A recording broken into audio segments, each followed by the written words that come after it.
Sorry, guys. You caught me lighting the sage. Have you ever seen a time in your life where you ever needed the biggest stick of sage you could get your hands on? Start growing it now, folks. Roll your own. You know what I mean? So I'm trying to get this one going. Goodness gracious. It's all right. Might have a fire. I was set on fire last night, and I might set something else on fire. Okay, how y'all doing? Y'all doing good? It is Monday night, Monday Madness. I see all you lovely people in here. Hello to my wonderful chat. I love you guys. Bacon to everybody. Bacon for everybody. What'd y'all bring tonight for snacks? Somebody brought grapes the other night. That was interesting. So, I'm sorry. I'm keeping an eye on the fire because I'm not taking any chances tonight. I'm telling you what, it has been a day, and all that, kerfluffle that I'm talking about on all, the shows. Listen, I'm saying that for me too. I mean, when I tell y'all, I know it's hard not to road rage, or some other kind of thing. Or listen, I spent 6 hours doing health insurance mess today on a thing that they gave me. Look, they gave me an 8-digit number, okay, and they kept telling me in the computer it has to be 12, and I'm like, well, you just give me some extra numbers and I'll put them in there because I'm not seeing any. And then you got to get on press, one for English and all that shit. And then you get in there and it's press 7 if you want to talk. Yeah, I want to talk to somebody. And then and it's not somebody. There's not somebody in there. It's a recording. And they're reading you 5 pages. I am not making this up. My hand to say, sage honor. You know what I mean? I am not making this up. They read to you the 6 pages of disclaimer and terms and conditions. And if you don't listen to it, hit the right button, you don't get to talk to the person. It takes 26 minutes and 33 seconds, to read that. It's recorded, but I had to be live. You know what I mean? I listened to it. Looked at the amount of time that was on hold. Like, okay. They come up and say, that's okay. You're in line now. I'm like, we're getting somewhere. Okay. Thank you for not playing some song over and over again. So anyway, I'm trying to set up the show and I'm listening to this on speakerphone. So you can imagine, you're kind of getting the picture now, right? They tell me it's going to be 20 minutes. They weren't lying. It was 21. Waiting for the person. I hear, hello, and how may I click? You did not just hang up on me. You hit the wrong button. Is this your first day? Oh my God. You sit there for a minute in the fog and you try. Oh God, you try. And you go, okay, what can I do? I don't have a choice. Do it again. I listened to them read to me the terms and conditions again. I hit number 7. It was 26 minutes and 33 seconds. $5 says, you can't tell me what happened. I waited my 20 minutes. This time it was only 19 minutes and some seconds. Hello, thank you for calling yet. Click. What? Is this a test? God, is this a hazing? It's a hazing, isn't it? Okay. Can I do it?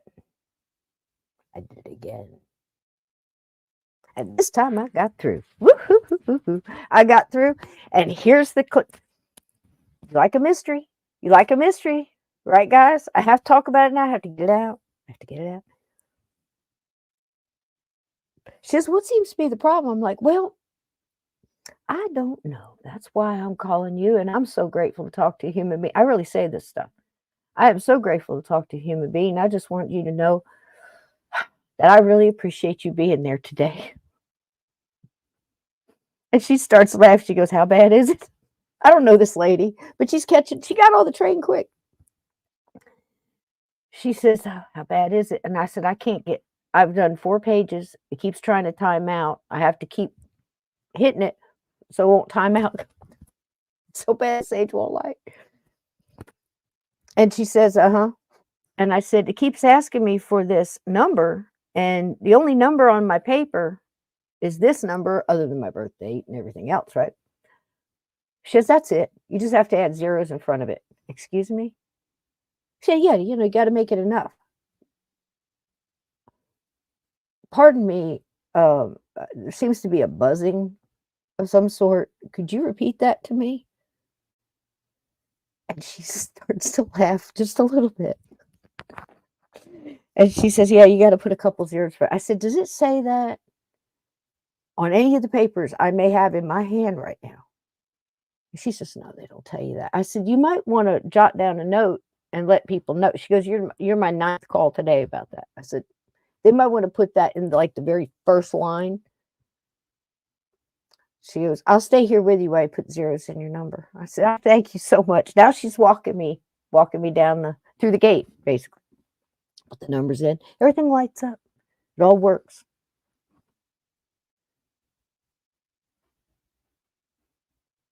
And I said, is that it for the mystery and the, like, I didn't realize I was going into an escape room, that I had to like sort this. Is there going to be any ciphers, or, you know, do I need a decoder ring or something? But this time she's probably pissing her pants.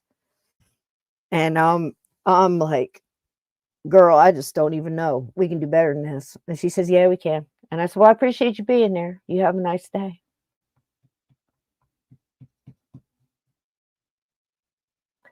Five hours.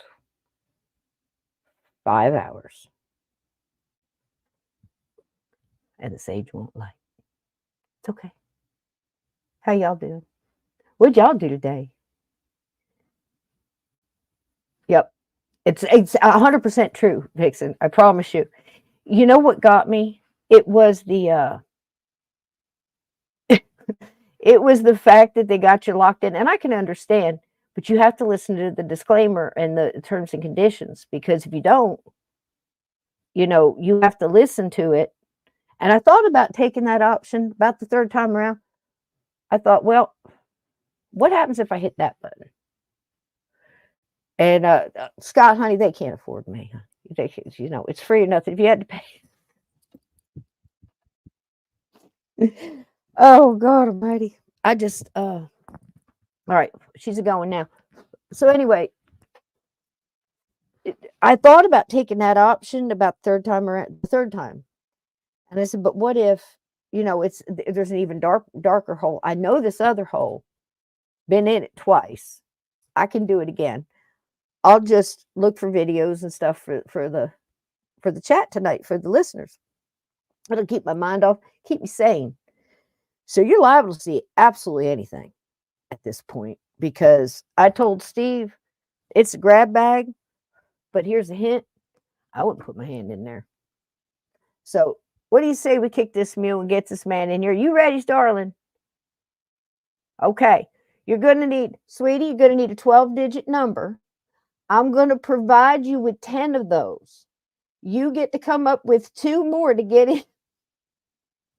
Get your butt in here. Can you believe I've been on both ends of that call, believe it or not. Hand to God. Worked in a call center. I was 2nd and 3rd tier support.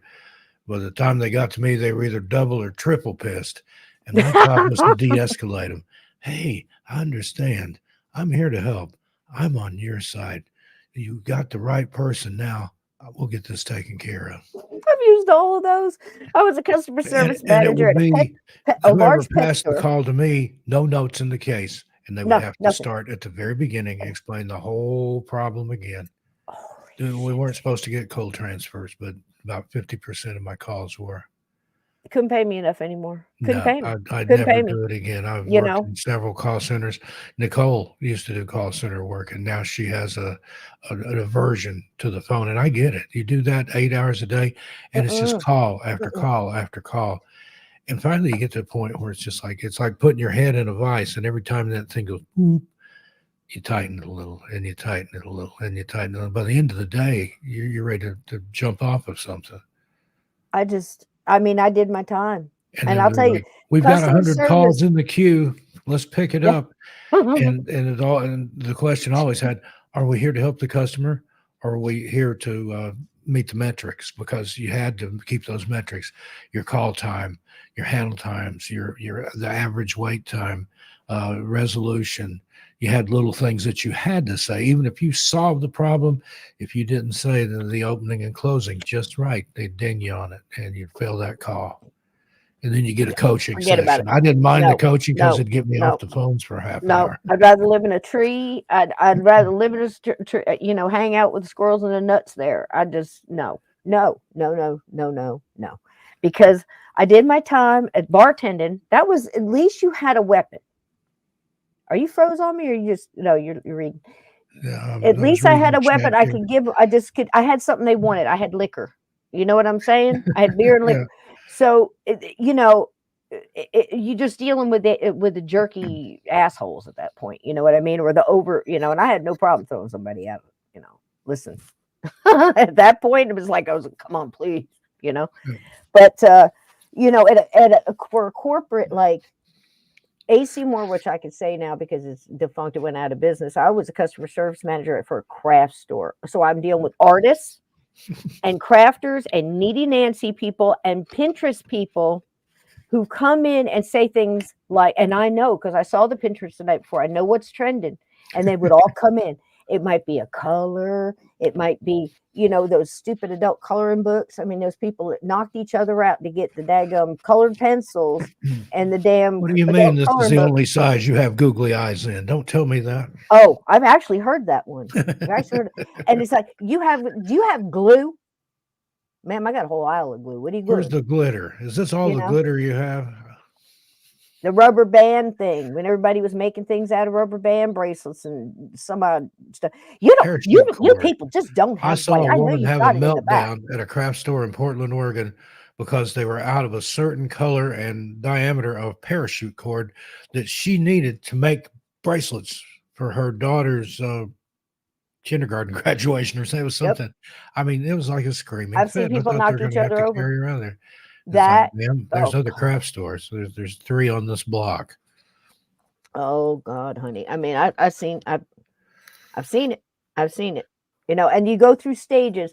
It got to the point where I could say yes, ma'am, at 5 different levels. By the time you got up to 4 and 5, they sounded just like, you know what I'm saying? Yeah. Mm-hmm. But I was saying yes, ma'am. And it's just, oh gosh, today was funny. I was just like, look, you can get mad, you get frustrated. I got to do it, so might as well sit here and get through it. And I listened the first time because I want to know what I'm signing.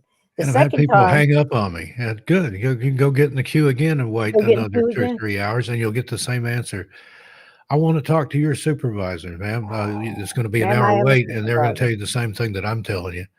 So let me You know, save you the time. I want to use 5 coupons, but ma'am, it's set. Let's read the coupon together. One thing, one item, one transaction, one day. Well, can But I go out and why? come back in? Why? Let's read it again. One coupon, and I'd be like this, ma'am, let's read it again. Go to the There's people store, waiting behind you. get your 5 items, You take know, your 5 coupons, and ring them up one at a time and use a coupon for each transaction. don't think they didn't try it, and don't Uh, think that managers didn't do that in front of other customers that they told couldn't do it. Now, this is how you start a riot. And at that point, I knew what side I was going to be on because that's wrong. Same rule for everybody. That's what's wrong right now. And everybody feels it. But that's the thing. Same rule for everybody. Because look, if I'm going to stay the speed limit, that guy that just blew by here doing 20 over, get him. Get him. And we all feel it. You want it. And that's what we need. Little on the spot justice. We need to go back to the old one. Tombstone for everybody. Just look, you messed up. But you learn quick, I just don't get we'll me dunk you in started. the horse trough and see how important it is to you then. I've spent 6 hours of my day from start to finish, up to here in the government.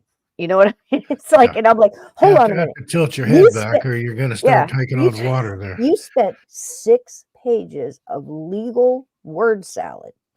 You read it to me. You made me sign it, and you can't tell me I got to put 2 zeros. And here's what I got on the other end. She says, I said, when I said all that about, it's not on the paper anywhere, it says no. And I said, okay, just add 2 zeros. Yes, just add 2 zeros. And she's trying not to laugh. I'm trying not to laugh at this point because But we're just you there, have to qualify that. Do you add them at the And this is front or at what the she said. end or in the She said, it middle? doesn't matter if it's in the front or the back. And I said, it doesn't matter. So I could just willy-nilly, you know what I mean? And it doesn't even matter. But they give me 6 pages of other stuff. And they can't tell me this. this is what's wrong. And I I've love those solved the problem. automated attendant things. How can I help you? Live agent. Okay, I'll get you to a live agent, but first, tell me what your problem is so I can get you to the right department. I just keep saying live agent, live agent, live agent, and eventually they'll get you to somebody. Yeah, I used to be it would just keep hitting 0, 0, 0 Yeah. till you flooded the system, and they goes, "Hold on, we'll get you somebody. Thank you." You know, and sometimes it still works, and sometimes it doesn't. I used to be able to make the sounds too. Remember the thing that we always talked about, the box that got that guy in so much trouble and made the tones you could do it long distance and without charges and all. So you can Somebody I still do that. know, his initials are SS, used to have one of those. Yeah, I you don't can. tell Oh, the name, but I jeez. don't know what the statute of limitations is. There S- was a tone generator that you could get at Radio Shack if you needed to enter touch tones from a dial phone. Well, with just a little bit of finagling and a soldering iron and a couple of different A resistors, paper clip and a baked potato. you could make it make the sound. Remember, coin-op phones, it'd make a different sound if you put in a nickel or a dime or a Do you quarter. know the guy that had the quarter on a string? Drop it Yeah, and pull back that out. they fixed that to where it wouldn't work, Okay. and then people started just getting a little tape recorder and put a quarter in and record that tone that it played, and then you could just sit there and play the Mhm. recording on a loop. It's But the true. tone Seen it done. generator worked very well too, from what I've been told. I don't You know anything about it. don't have any first-hand knowledge there, Mr. Stockton. Well, I'll tell you what, we've often on this show talked about the crossroads. I believe I saw those today. I mean, people have no idea. Used to try to make a call long distance from a payphone. Please insert $15.75, and you're sitting there quarter after quarter after quarter. And then I've had the operator call back afterwards and say, you went over.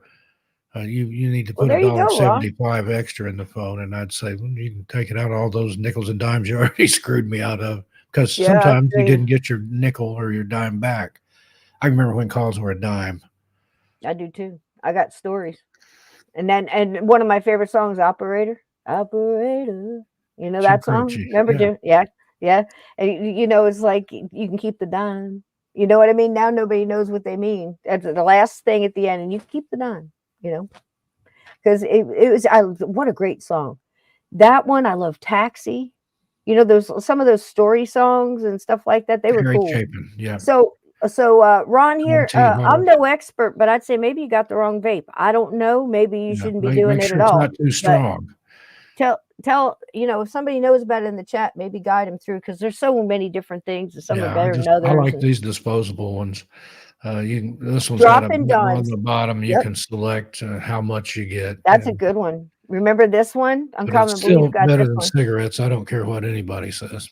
Yeah, drop a dime on somebody. That Dropping meant a dime on somebody. He's dropping a dime. He's making a phone call. You know. Yep. Yep. Yep. Yep. Yep. It's a lot of those. That brings back memories. So anyway, I was at the crossroads today, Steve. Made it through. Yep. That's what I said. You know, when I started this, I mean, I come on here and I tell people, I'd say Is that that for me too. the Daniel Johnson Crossroads? Did the devil tune your guitar? I don't know, but I'll tell you what, I tangoed with him today a little bit. You know, it's like, oh, slam, you know, you can't even slam a phone down. You got nothing on this end anymore. All I had was like I could go in hot, which, you know, would probably still be there at this point. Or I just went to my customer service manager, my bartending voice, my teaching voice, and I got real low. That keeps my temperature down. You know what I mean? Nobody gets hurt. You know, but I start getting really nice, and so you need to start backing up because I'll tell you what, you know, you're dealing with a computer. Who are you mad at? You're thinking, I'm doing something wrong. I must be doing something wrong. It's all red. Everything's red. There's exclamation points all over the damn thing. You know, it's like, you know, something over here blinking. You know, I'm like, And holy that shit. noise that it makes when when there's an error. On the And then old Windows system, I replaced that noise that it made with a clip from a movie, and I can't remember the name of the movie, but it says, "We don't take no shit from a machine." yeah, it's just they got to know on the other end because I'd be laughing if my phone call started with, you know, hello, this is such and such. How may I help you? And I go, oh, thank God. And she just starts laughing. I've I'm heard like, that tell me you're a human being. Are you a human you're a being? She goes, human yes, and ma'am. I've been human all you day. And speak I'm like, English here we go. and you're not reading from a script. Yep, there we go. Hallelujah. Beautiful thing. It's a beautiful thing. Yeah, a couple zeros. My job's done here today. No, excuse me, what? You know what I mean? That's why they're not in the same room with you because of that stuff right there. I got hit. Did I ever tell you about the time I got a 90-year-old woman with a walker beat me with a pound of love? That was the name of this oversized ball of yarn thing that she was buying, and smacked me in the side of the face with it. And I was not an hour out of the dentist's office with 2 root canals on one side. And my hands, I was at a crossroads that day too. I'll tell you what, I about pulled the linoleum off that cashier counter. My hands went down on that thing, and I went, ma'am, you got to go now. You got to go now. Now. Honestly, this 90-year-old woman in a walker. Why are you doing this to me? You know what I mean? If we were, I'll tell you what, if they rewrote the Bible and we were in it, it'd be a lot funnier, I think, at this point. A lot shorter, too. A lot shorter, too. It's like, you know, there's Job and then there's Cisco. Watch what we do to her. You're about to do, don't. You know, watch steam come out of her eyeballs. You know, oh my God, it's just like, oh geez, man, it was crazy. So how was your day, Mr. Stockton? Other than that, Mrs. Lincoln, I had a good how was day. the play? Just hanging out here with Nicole, working on some stuff. All right, don't go showing off now. I'm not completely down yet. Somewhere in the neighborhood of 30,000 words today. I was on a roll. You go, baby. And you go. Now that's writing. I have to go back and edit it. She likes to edit. I do the writing, and she likes to edit. And I had a video premiere, and that was all good. And then over on my Insomniac Radio Theater channel, I've had a chill out music stream playing all day with a dark screen. So go check that out. Oh, see, well, that's why you're so dang chill. It's going to take me a little bit to get there. I'm going to have to eat Funny Honey like by the spoonful. In my stuff, that is Dr. Hook and the Medicine Show, and please, Mrs. Avery, I just gotta talk to her. What is the name of that song?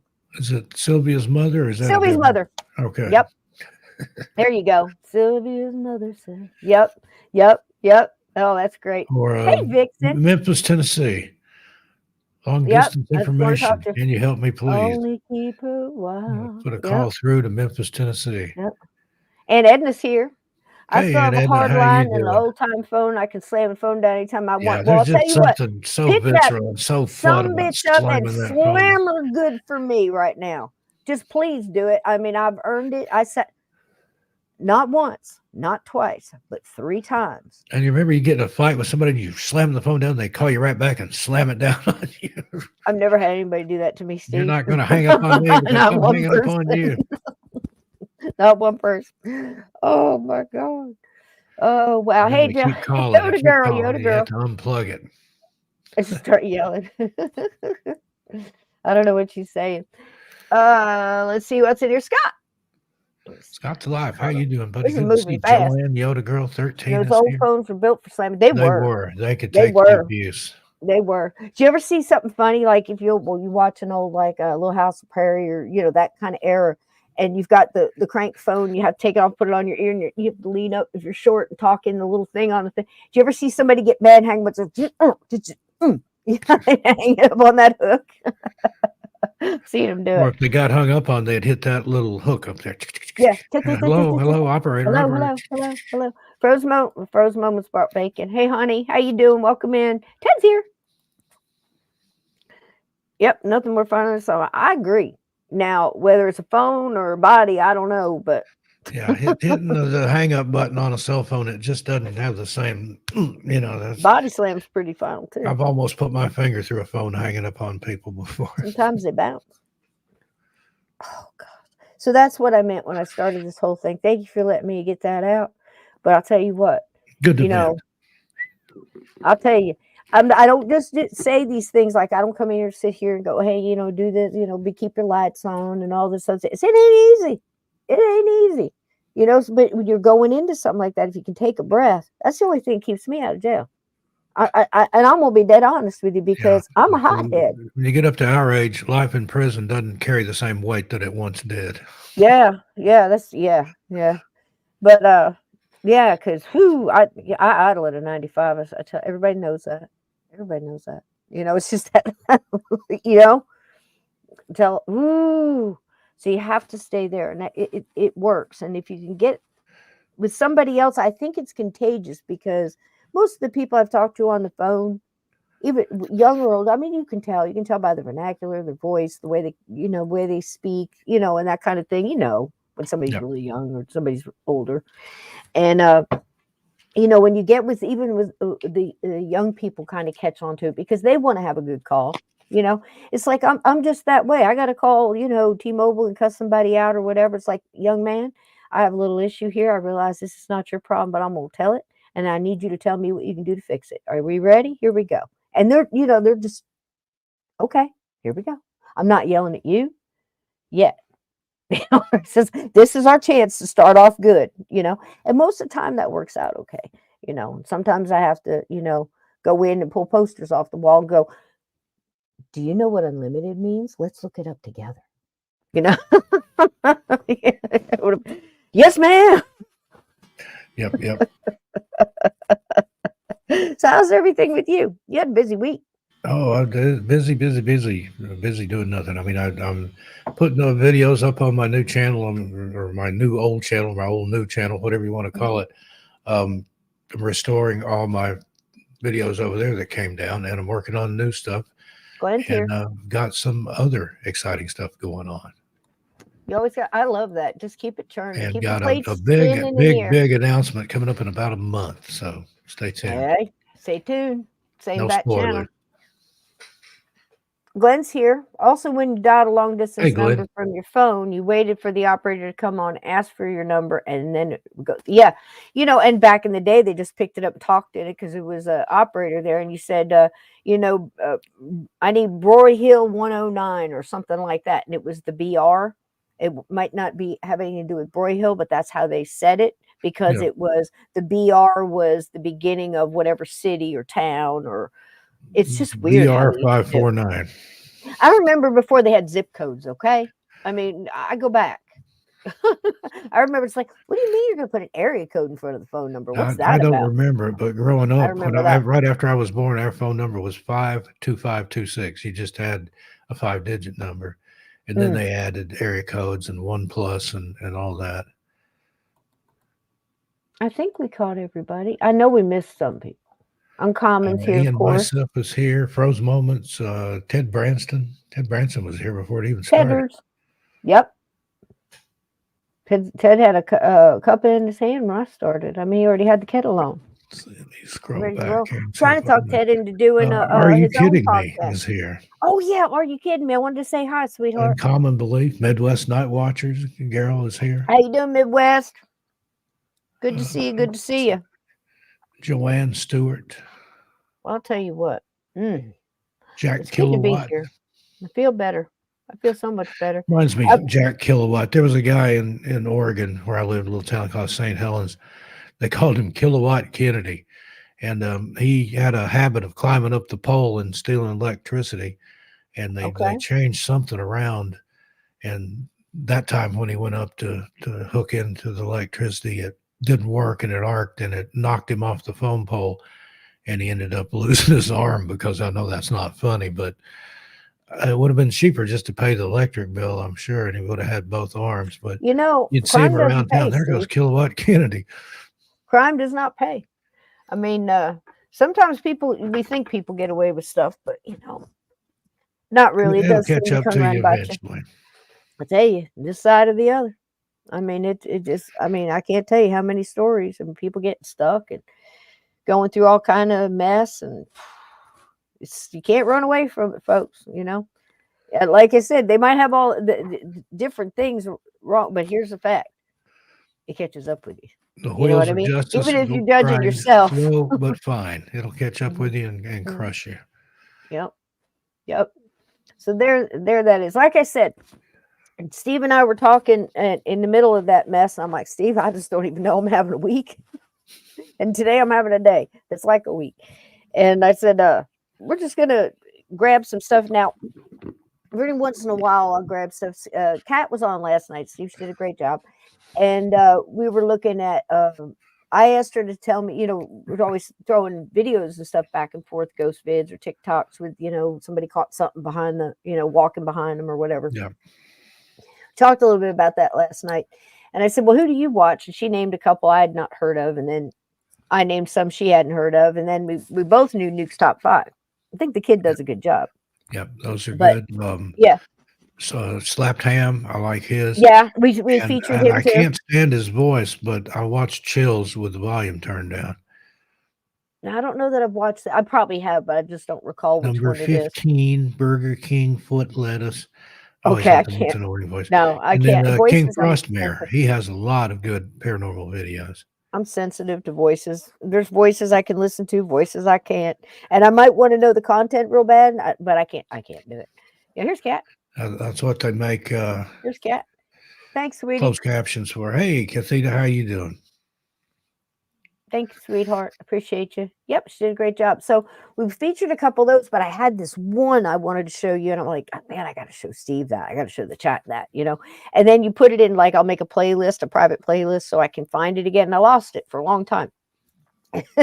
And then, I'll go back and I'll find them again. I try to piece them together so I can show you guys because, again, we talked about it last night. It's like, why do we watch this? Why do we tell ghost stories? Why do we sit around campfires and never get tired of hearing a ghost story or a mystery or, any of that stuff? It's not because it can't be faked. It's because it might be true. You know what I mean, Hey, Steve? Vixen Doe. That makes sense, doesn't it? Yeah, it does. Because anything can be faked. We watched Godzilla eat New York. I watched, the parting of the Red Sea. What's his name? Charlton Heston. Charlton Heston. Thank you very much. I'm not pretty sure he didn't do that. And I saw fish swimming in there. I thought that was the coolest part of that movie was the fish and stuff swimming in the side and just turning and going the other way and stuff because they're running out of water. But so anything can be faked, and with the stuff coming up with AI and deep fakes and everything else, a lot of things can be fake. So you're going to have to discern with your heart and your intuition, and they're counting on the fact that they've stifled that with the fluoride and the water and all the other stuff they do to mind alter you and psyop you and program you and tell you not to believe your eyes, what you're looking at when you're seeing something right in front of your face, and telling you something else, and calling you crazy, telling you to put in, giving you a 10-digit number, telling you to put in a 12, and assuming you just know to add zeros. Does everybody know that? Is that a thing? Like, am I the only one who doesn't really like if you don't have enough, just add zeros? I've had it happen before where you get a code and it wants more code, and maybe it's me. Or the one where you put in your email address and it says, please enter a valid email address. Okay, it's my email address at gmail.com. So it doesn't get any more valid than that. I don't know what you want. I know sometimes that if you do the autofill, it won't accept it. Yeah. You have to type it in because it thinks you're a robot. God, when you have to replace the password, it has to be so many digits. It has to have numbers. It has to have uppercase and lowercase and special characters. You should see some of the passwords I've made while angry. I can bet. I've got them all written down the book side, up the side, down in, with the circles and all. I'm a mess. But here I am. I can't believe I'm doing this because keep in mind, when I was born, we had party lines. Talk about phones. Yep. You know what I mean? Talk about your dimes. You picked up the phone. There was people in it. You had to wait till they got done to make your phone call. And it was a big old dial, and most of the time they had a cup full of like pencils with, chewed erasers and stuff on them and no points and little pads. So you could write in a little address book and a little table you could sit, And then when I was a teenager, you could only talk as far as the cord would go. So you had to go sit in the coat closet to have a conversation if you wanted to. And then, I'm expecting a phone call. You got to get off of there and that kind of mess. And stuff young kids will never know, Crazy. And something else you might not know, in the 70s, I think it went late 60s all the way through the 70s. It might have started tapering off in the 80s, but your phone had to match your decor. Oh, yeah. When they came out with colored phones. You could get covers to put on your phone. Could you? I didn't know about the covers. I remember going to the Bell. Well, you had to replace the cover and the cord and the handset to get the matching set. Otherwise, it just looked ridiculous. And then we had a phone one time. It was like a table phone with one of the first keypad phones that we had. And it had like different things you could buy to stick over that, like different overlays. The phone was still white, but you could put look like an ugly couch pattern cloth thing around the dial pad. It was I bet it was very snazzy back in the day. All right. Yep. There's a big thing happening on YouTube, Rumble, and a couple other ones that you're getting unsubbed. So double check because, and a lot That of people happens aren't getting here. notifications. It happens all the time too. So I go got a back. notification from my own channel 45 minutes after my video had started. Yeah, I get that all the time. So go in and sometimes unclick the bell if it looks like it's clicked, and just re-click it for shows that you And care make about because sure you you're won't get still subscribed notifications. to any channel Yeah, that you watch that you regularly. care about. Yeah, because they will. They'll knock you off for no reason, and it's not us. We don't do. Why would I unsub anybody? Yeah, You know, I seriously. think I've blocked 2 people since I've had this for years. You know, so it's not me, and it's not Steve. I can assure you, but it'll happen, and it happens to me all the time too. It burns me, and sometimes it's the same people, and then all of a sudden it's just somebody you go, why would they do it to them? So it's got to be some kind of a glitch. And I'll tell you something else they do too. They'll take your mods. They'll take wrenches because, and I think there's only so many you can have, and then Something they start happened. taking them off the top, I've and had then people come in like, I lost my yep, reach. I and didn't you take it didn't do away it. from you. I don't know Mhm. what happened to it. So yeah, just let us know and double check your stuff. Like if you're not getting notifications, sometimes you actually have to unclick the bell and click it again, or go in and check. And if I throw up one out of nowhere, it's only because that's when I can do it. So I try to let people know, but I figure they'll catch it on the go around. They'll eventually see it's there because I do it when I can do it. So it's not to step on anybody or such and such is having a show, just go watch them live and catch us at another time or whatever. But or vice versa, because I do it too. It's like you can't be everywhere at the same time. And sometimes you like listening to shows at certain times in your day. You know, that's why I tell people if you're going to make a sleep video, I make try sure not there's to no step on commercials in the anybody's middle. toes, but it does happen. And It when I happens. can, I'll redirect to somebody's stream if I've scheduled it Yep. beforehand. Yep, Steve does that for me all the time.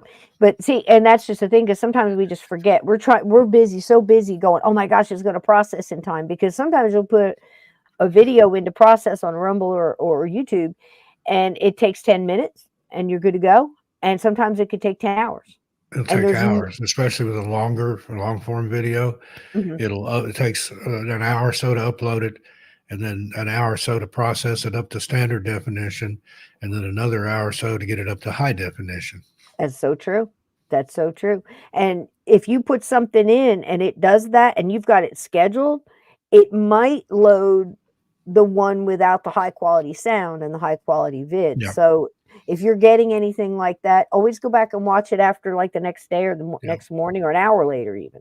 If that's your thing. So stuff like that doesn't bother me because I grew up watching regular TV through fuzz, holding on to some foil, while trying to eat Yeah. the sandwich with this hand and trying to adjust the tuning. Move the antenna so I can watch Batman. Damn it! I'm so grateful. I'm so grateful to, have any kind of a thing that's mildly able to get through. Somebody's saying something here. I just want to see what's going on. In case somebody has a question or something. But I remember going, I was thinking when you said that, Steve, about, remember they had the old, you could save the green stamps, you fill the book, and then you go to the green S&H stamp green store. stamps, and I don't remember Yeah, what the other one was, but yeah, and I the don't remember. ladies would trade those too and sell them and stuff. They were like a currency. Yeah, yeah, Like yeah. I need Yep. enough stamps to get this bedspread, but it's 26 books and I've only got 23. Would you sell me 3 books of stamps? Yep, they'll do it. There's all kinds of back alley deals and stuff for those green They stamps. did, and they had cute little stores too. You could go in, you could see the stuff you'd been looking at the catalog. It came to life, Yeah, There it is. There's the such and such. But I remember doing that, and those stores were kind of cool. And then they actually had a little store for Ma Bell. I remember going with my mom because we were getting a new phone for the new place we went into, and they were displaying the Princess thin line phones and all that stuff with the push button. And there was like the trim chocolate brown one and the blue and the pink and the white cream, and they had all these colors. And I remember going in and going, "Wow, look at this." And now you go into a phone store and it's a completely different deal. It's just amazing. It just shows the times. I mean, on something so simple as a communication thing, going from like what smoke signals and tin cans and string to you know fold and flip phones have better cameras than any camera we ever owned, Steve. And yeah. you've had some plenty of them. You know what I'm talking about. Oh I yeah. was watching a guy in an old vid today. I think we're going to see it tonight.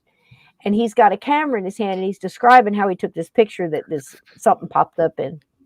And he's holding the camera, and I don't hear a word he's saying. I'm trying to figure out what kind of camera that is. It almost looks like a Kodak Instamatic, but an older version. Remember when they were kind of chunky before they really had that thin, little door in the had back the with that ones snap that you in. could fit in your pocket, but before that, the Instamatic camera was a boxy looking thing. Right, It was that's what smaller it than a kind of looked like. Remember the Yep. Brownie camera? You had to Yeah. look through the viewfinder, Look had the down. bulb up here. My sister had one. I remember holding it in my hands. That's wild. I remember looking at it and go, how did this work? And then I remember the guys that put the cape thing, the curtain thing over their head while they looked into it to keep the dark out. Remember? Yeah. But yeah, Those this camera, medium it format almost looked. cameras that had they put the sheet of film in and it Yeah, exposed. I think it was in the Kodak version before they got where. Remember, the film came in all like one pack. You didn't have to put it in and pull the film out and hook it on and get it started. It was still in the get it started mode. Yeah. Before everything got into that pack, because it almost looked like one that you had those little cubes on the top with the flashes. You got one flash and it would just blind everybody in the party. Remember? Yep. Little flash cubes. That was funny. But anyway, it's fun to look back. I mean, sometimes I forget because I think your mind stays at like a 25, 30. You gain some smarts through the years, but you still think of yourself like that until you like get up out of a chair, out of bed, or try to run, a mile or whatever. And then you start getting how old you are and you're going, holy mackerel, I've seen some shit in my time, from the stuff, we've seen as kids and the way things were then to now. It's pretty incredible. It's probably not as far as it should be or as far as they're letting us know it really we is. remember when you had to get up to change the channel. Yeah. Yep. We were the remote. Coming by. Hey, before you go to the bathroom, can you change that to channel 26, please? Can you turn that up a little? Give me another beer when you come back. You know what I mean? Change it again. They ain't gonna win this game. Go back to what the heck was it? Not Hogan's Heroes. What was the other one? Combat. Wasn't that the name of it? Yeah, that Combat? Was a little bit before my time, but I know it was early 60s because my dad watched that. He watched Combat, and I think Hogan's Heroes. I think I remember that one. I know we watched Honey West. I remember that. So I don't know what years those were, but remember like The Man from U.N.C.L.E., Get Smart, Bewitched. Yep. Yep. And what was that other one? Mod Squad. The name what was of the one game, with Ilya Kilyakin? That was The Man from U.N.C.L.E. Was that Man from U.N.C.L.E.? Yep. Dude walking around, blonde hair, always wore turtlenecks. That's disturbing. Yep. Turtlenecks disturb the hell out of me. I don't know why. Especially if it's hot out and I'm watching and you're wearing that. I can't even think. I can't stand anything around my neck. I know I was hung in another life. I probably know why, but I'm just saying. You weren't a horse thief, were you? I don't think so. Well, unless the horse was being abused, and then I can understand why I would steal somebody's horse. I'd take it in a heartbeat. And if I took the horse, that's probably not all I did. So I probably got hung. But I don't know. I just can't stand it. Leonard wore a lot of those. Nimoy? Yeah, he liked the turtleneck with a sports coat. Yeah, that was his Peter look Graves right there. was another one that liked those turtlenecks. Yep, he sure did. Yep. Little known fact, he was James Arness' brother. Yes, he was. Yep, good old Marshall Dillon. Marshall Dillon, yeah. Marshall Dillon. And now, listen, I saw a picture. Did Kitty ever marry Marshall Dillon? Like at the very end, like did they go back and do a reunion show and get married or something? Because I don't ever remember them getting married. I remember it was always the build up, back and forth. But she was a hoe, and he was the marshal. I don't care how they covered it up and how nice she looked. She was a madam, and everybody knew it. You know what I'm saying? He looked the other way for the whole series. Yep. No, Ian, they never did. Are you answering me? That seemed like it was too fast. Geek bar. This is watermelon ice. This is the pulse. It's got a little thing on the bottom, and he always has the prettiest colors. It tells you how much charge you got left and how much vape juice and all that good stuff. That's pretty cool. First time trying one of these, I kind of like it. Usually I Like it? Palex or these things Okay. last forever. No, they never married. Okay, thank you. I Okay. saw a picture. It must have been, probably psyop. Who knows what they were trying to sell? That shit.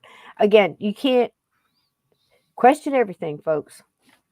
Because I saw that and I go, I don't even remember them getting married. I think that was the big deal. They never did because it was always that heated kind of across the room as far as you could go with the censors for that time kind of thing. Kind of like if you remember the show, was it called Seattle? It was basically loosely based on Seven Brides for Seven Brothers. And it was in the mountains in Seattle back in the day. And it was that kind of thing Remember too that one. with a lot of them. Some got married and some just, to keep the heat going during the show kind of thing. I like a soap opera. They're all soap operas. It's all soap operas. So there you go. So you want to watch a vid, Mr. Stockton? Let's watch a video. Roll that beautiful green footage. I don't know what I got. I promised you a grab bag of I don't know what today, so we'll see.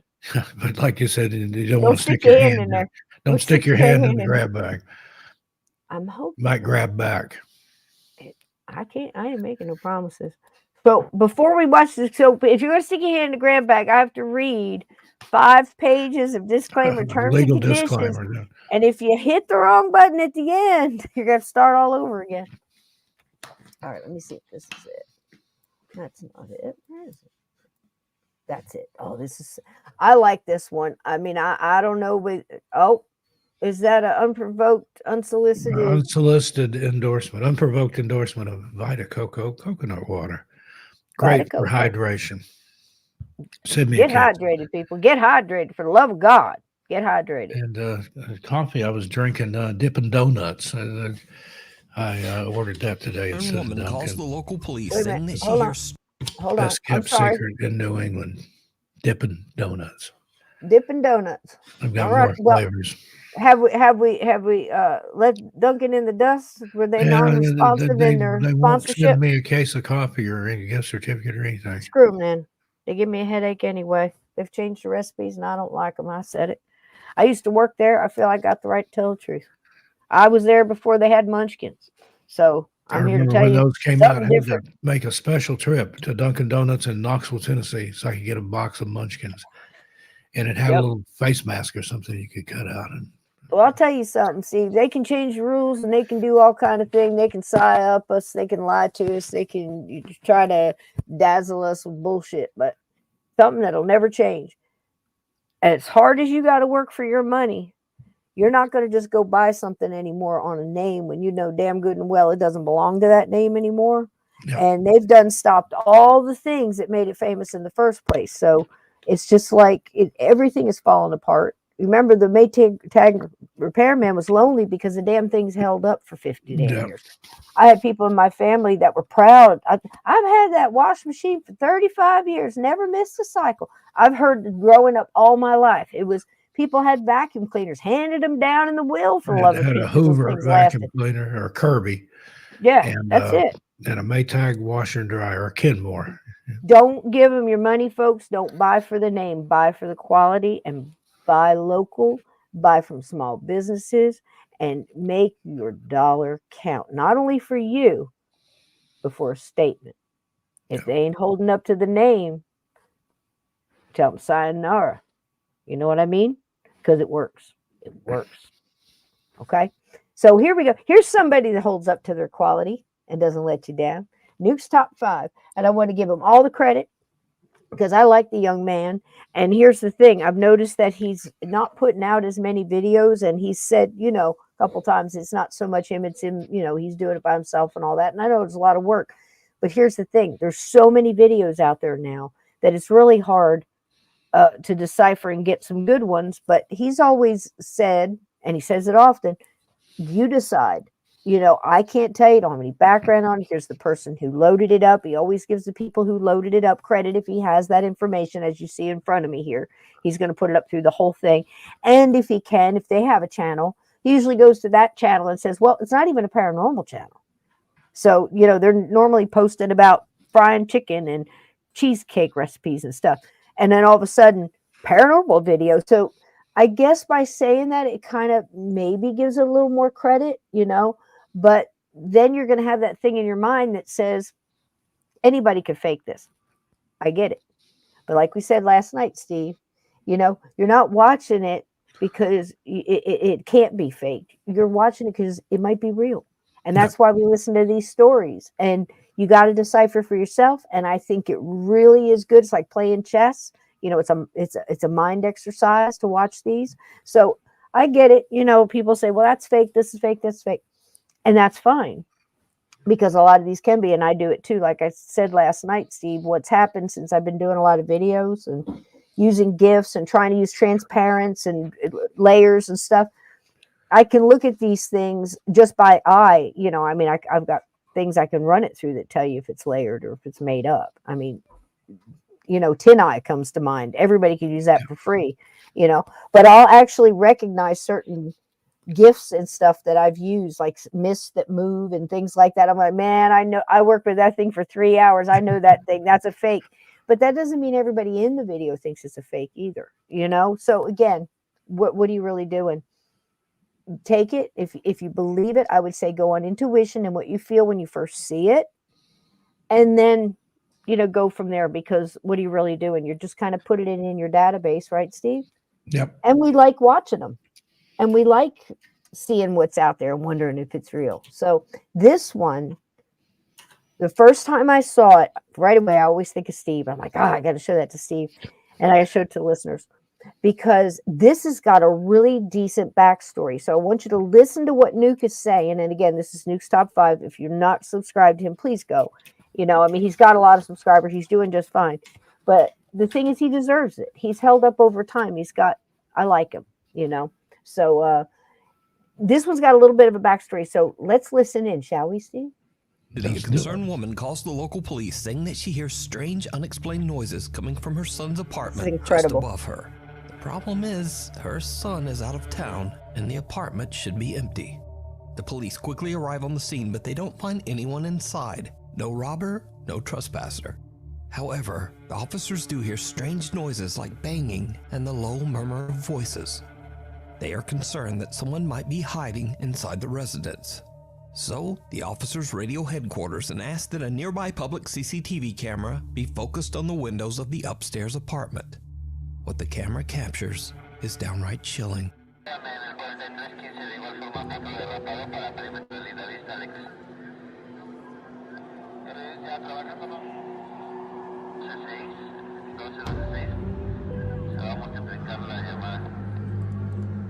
What?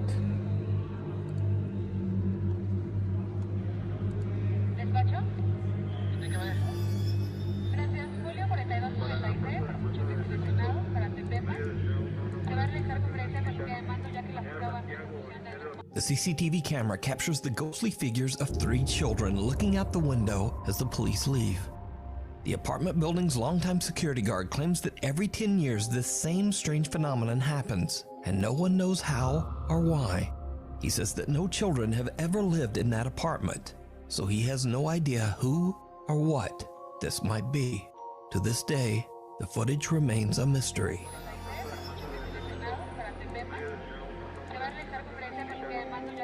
Wisman's Wood. What do you think? That one's crazy, right? It is. Gives you something to think about. Or is it just a bunch of kids crawling out and out of the attic from the other apartment?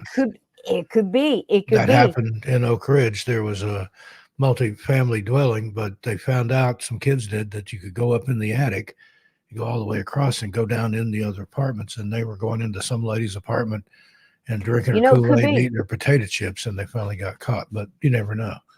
Oh, wow. You frogging. I think they call it frogging. Yeah. Like when somebody's in your attic and they only come out when you go to work and they move your stuff around. You think you're crazy or you think you got a ghost, but they're really living in your attic. There was an old movie like that too. I think Farrah Fawcett was in it, wasn't she? The Man in the Attic or something. Something like that. Yeah. Remember that?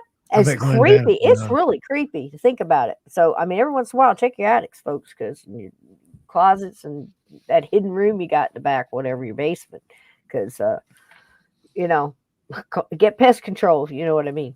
So I think it's interesting because, again, she's down below. She's calling the cops. Cops walk the whole thing. And again, what you're saying could absolutely be true. I love it how they're interacting, but if you look again, you can almost see the other one, which the little girl, she does something where it looks like a little girl because you almost see like a bow in her hair and her hair's up, and she's walking back away from what looks like the little boy that's kind of looking to see where the cops are. Yeah. You know, that kind of thing, looking at, and again, it could just be good timing, and this is just a replay, and it's something that happened, dramatic, whatever. And just residual, be a time slip, could be a lot of things. Could be what Steve said. But the thing that happens every 10 years, that's kind of wild. And if you look at the little girl's hair, that's really not something that, unless she's in a cheerleading thing, it's not really something that a style you would wear. But watch her. And when she walks in front of the one that's standing in the back, you can kind of almost see through her. It's hard to, I'll play it a couple times so you can see it. Check it out again.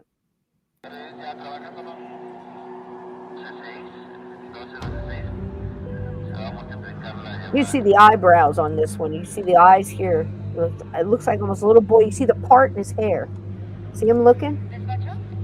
He's got a collared shirt. Here comes the one with the bow in her hair. See how you can almost see through her? It's creepy one way or the other. The camera captures the ghostly figures of 3 children looking out the window as the police leave. The apartment building's longtime security guard claims that every 10 years this same strange phenomenon happens, and no one knows the every 10 years part, that's kind of strange. He says that no children have ever lived in that apartment, so he has no idea who or what this might be. To this day, the footage remains a mystery. Right there. You can, when she holds her arm up, you can see the seam of the other girl's dress. Rainy day when a teenager and his 2 younger this sisters one's good set out to explore. Now I'll tell you why I pulled this one. I like this one, again, it could be fake, but I like this one because how many times have you been in the woods and you feel something and you're not sure, you don't see it, but it's almost like you have this feeling that it sees you. Do you know what I mean? And this one creeps me out for that reason. It's really good.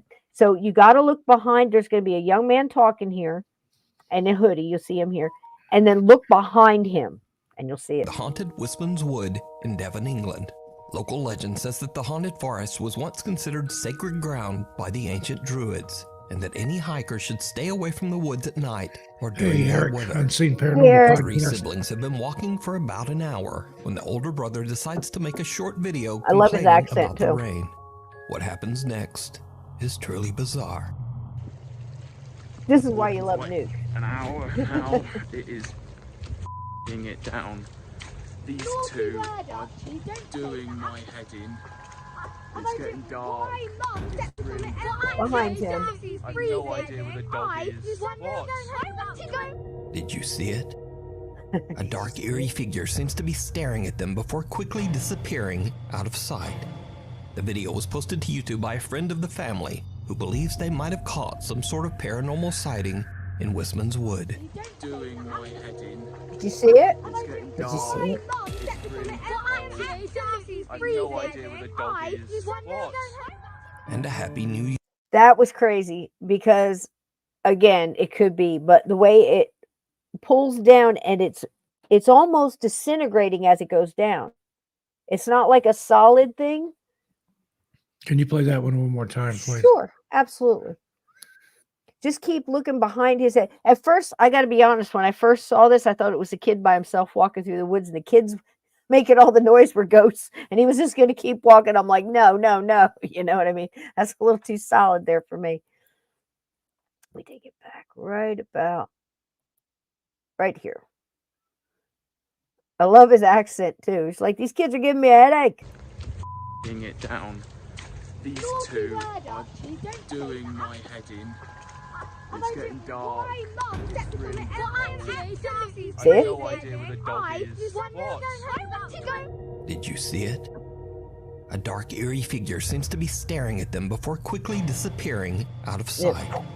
The video was posted to YouTube by a friend of the family who believes they might have caught some sort of paranormal sighting in Wisman's Wood. Doing my head in. It's getting dark. It's really And that one, like I said, it gives me the creeps because, look, I've felt that stuff. And you just can't see it. You don't know if it's still there, but now it's gone invisible or it's gone camouflage or whatever. So,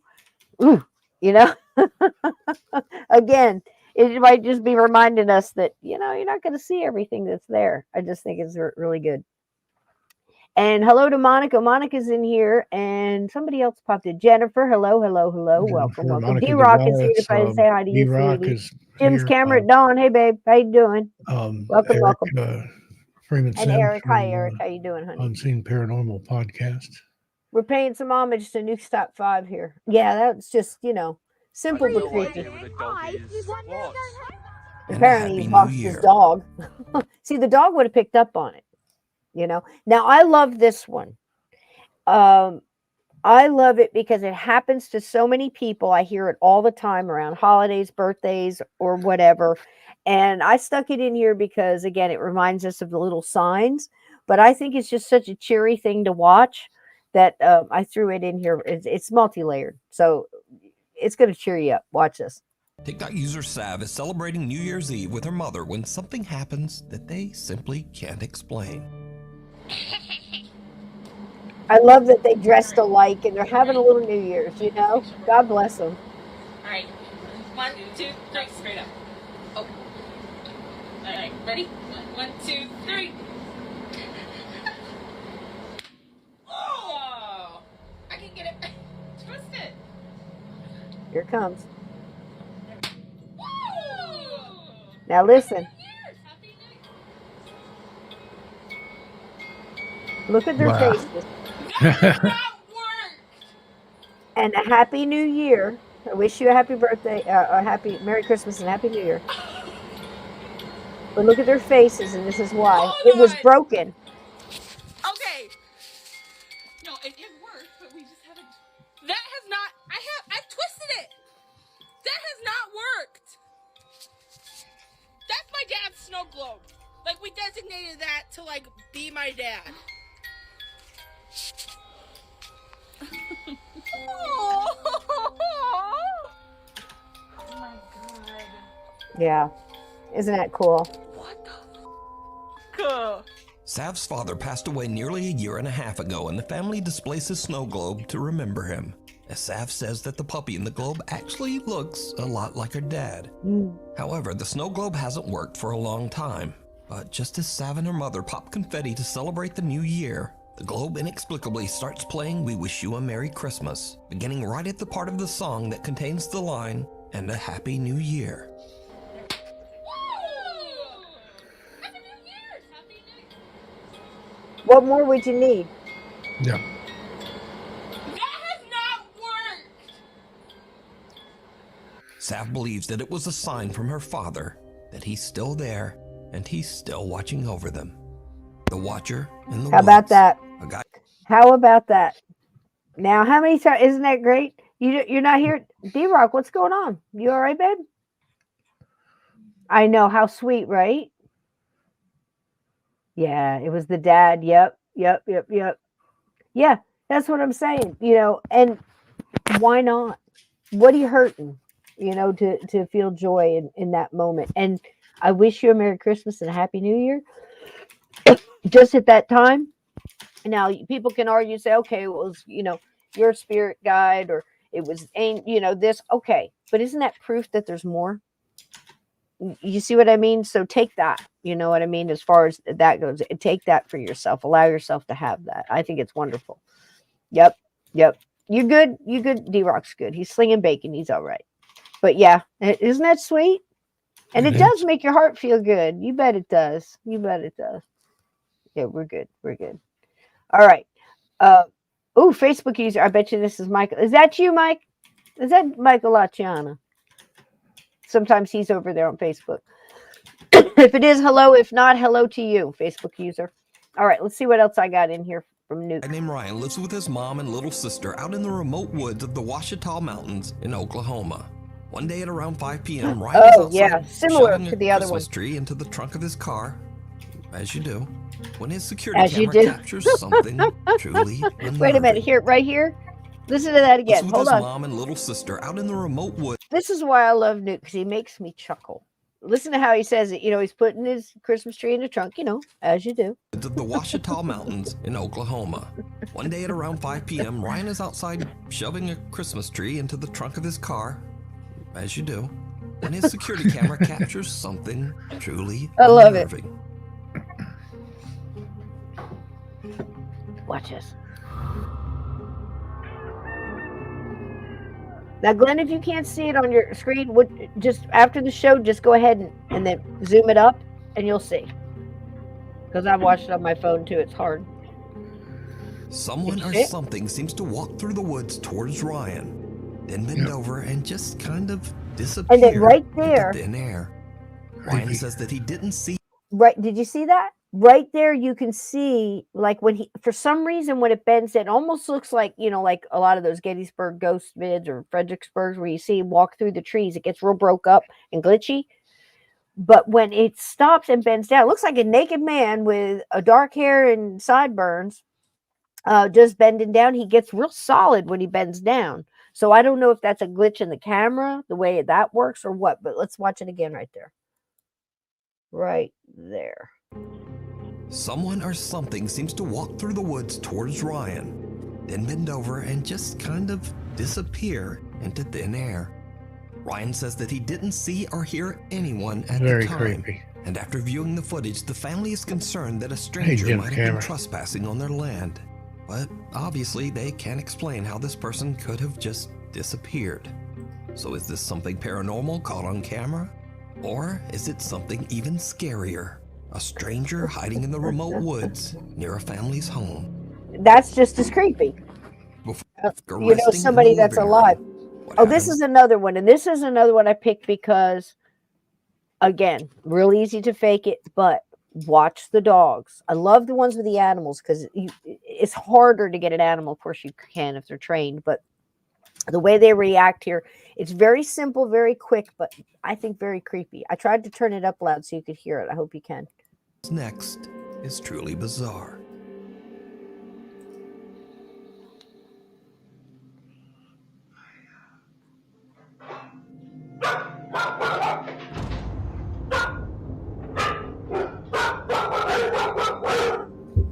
Dogs Frank and Max suddenly get spooked by something and a closet door opens by itself. When Reddit user Last Mammoth 895 looks back at the security footage, he makes a chilling discovery. Just before the closet door opens, an unexplained voice seems to whisper, "Hiya."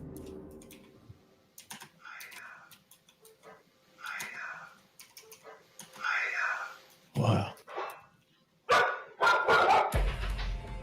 And then it opens. Last Mammoth 895 says that he has always been skeptical of the supernatural, but he has no explanation for what happened here. So what do you think? Is this something paranormal, or is it just some dogs randomly freaking out and some strange noise that sounds like a whisper? You decide. You decide. Now, if we were on Ghost Hunters and we were going to debunk this, we could say, okay, well, they've got, he's at the office, he's messing with the dogs. It's the, where you can talk to the dogs through the camera and all that kind of thing. You pop a treat out or whatever. They have to be in the closet. And it seems to me that they were seeing that door before it even opened. It, could have been somebody in there doing whatever. Yeah. I just think it's somebody creepy. Trying to break in and tell the dogs, be quiet, shut up. Yeah, it's just, just creepy. Just creepy. Yep. They were resting peacefully. That's right.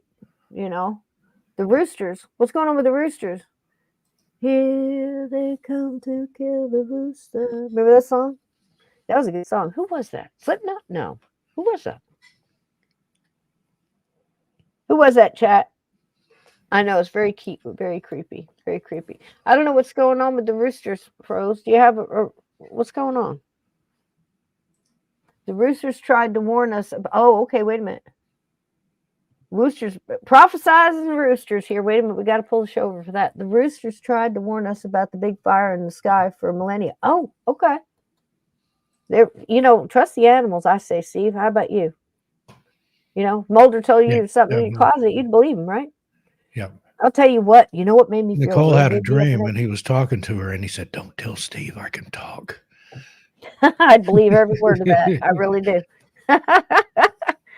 But he knows I'd the have other him on day, my YouTube channel. Bucephus was in his lounging basket, looking at the birds eating, and my son went out to put bird seed before he went to work to fill the bird feeders, and he just snuck up real quiet at the window and just stood there. And Bucephus was, wide awake looking out the window, and he got closer. He got real stiff, and the hair stood up on the back of him, and all of a sudden he just let out a hiss, and I went, "Look at you!" All right, and I mean, he got right up to him where he would have recognized him. He was not having any of it. He was not, and I'm like, man, I'm protected. I feel good about that. There you go. Let's see what this one. Oh, here we go. This one I did for you, Steve. I'm seeing more. I could have put 50 of these up here, folks. Trail cams are getting something, I mean, really a lot more of this trail cam stuff's coming out. But this one sends a chill up just a little bit. What do you think, Steve? This is your dark alley here. See a huge marionette painted white too. Investigator Steve Cutter reached out to us about his recent investigations with broken wing. It's creepy though, right? But it's just, to me, it's kind of like, it's with all the stuff I know that's going on and all this, and think about it. I'd like to know where it is, in what vicinity is it of any kind of underground facility, or is it by something where they're trying to keep people off the property? Because look, things like this, the sightings are going up, and it's not just because we have more communication. I'm really getting with a lot of people. When we were talking along, we were talking about that too, where dogman seemed to be in these certain areas. Okay, so I'd like to know where it is, and if anybody else picked up anything on the cameras, because you're seeing a lot more of this crawling out of ditches, things like that. I don't know. What do you think, Steve? You got me.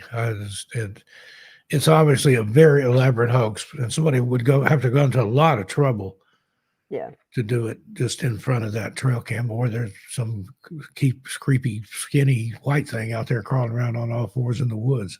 Right. Now, I've seen things like in parades and things like that now, where they almost have like these large, I guess you'd call them marionettes. They're really not done on, there's strings involved, but it's more done with like poles and sticks, like almost like those guys you see that it's one guy walking, but it looks like, five guys like Beatles walking across the street, and it's all done with poles. It's kind of like that.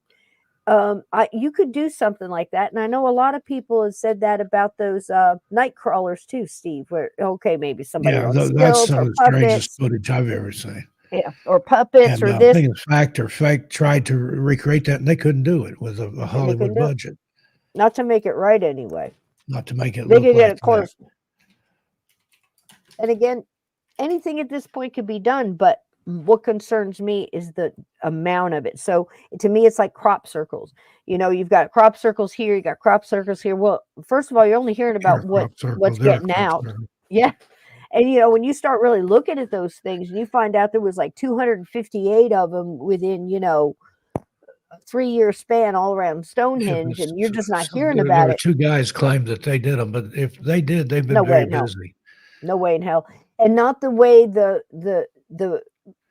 when you put the weed or the whatever it is, the grain, under a microscope, it's not just been bent over, it's been broken and fused and bent. Yeah. And a lot of times they detect radiation in those crop circles. Yeah, there's something going on. But that's what it's like this with me. It's like we're seeing him in spurts, and we're not getting the big picture of it. If we could get somebody, like Tom and Tim Cromwell, who have a huge map, and they have all these pins in different colors that donate different things. Like, Bigfoot was seen here. Well, we got 150 calls that UFOs were seen, or rod lights, or some other phenomenon was happening at the same time in that vicinity. That's where we're getting somewhere. And I think that's what we're going to have to do with these trail cams and things like that. If somebody's got time on their hands, they want to do that kind of thing and start pinpointing these and creating a map and seeing what's going on. And what are they out guarding? Is it just something that came through from another dimension, from portals? Have they been released by somebody? Are they some kind of super weapon? What's going on? Because we're seeing way too much of it, this rake stuff and these real pale creatures and things like that. I don't know, Steve. I think there's something to it. I think so too. And maybe it's a tulpa, maybe just all this emotion poured into it on the internet, people thinking about it.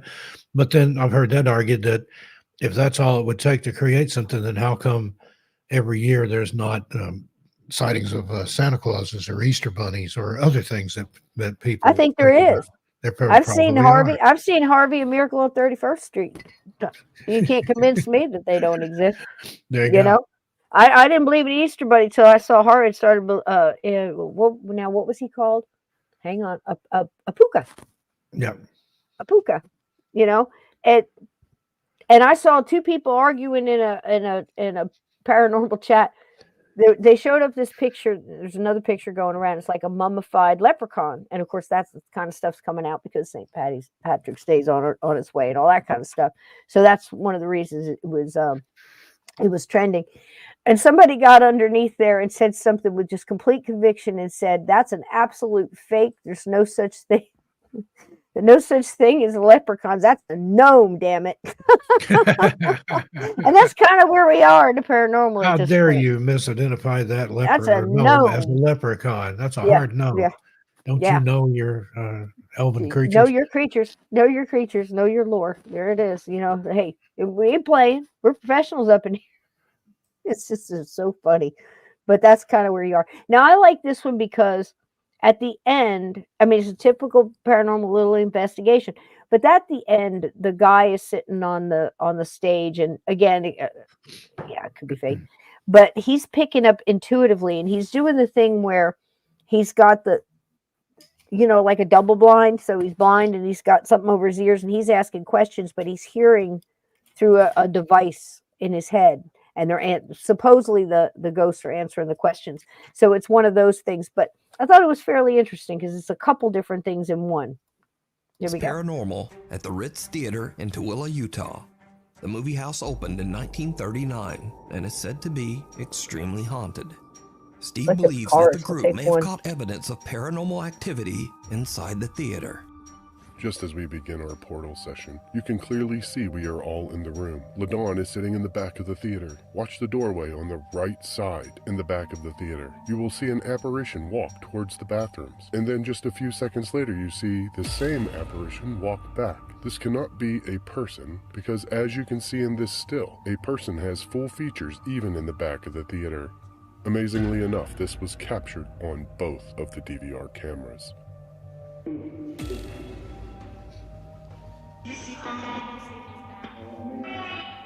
Oh man, they don't.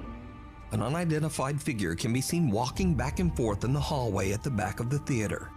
But that's not the only strange thing that the group captures on camera. Broken Wings paranormal investigator Erica has a very creepy experience in the theater's projection room. You can watch her hair move. I've told the best boy.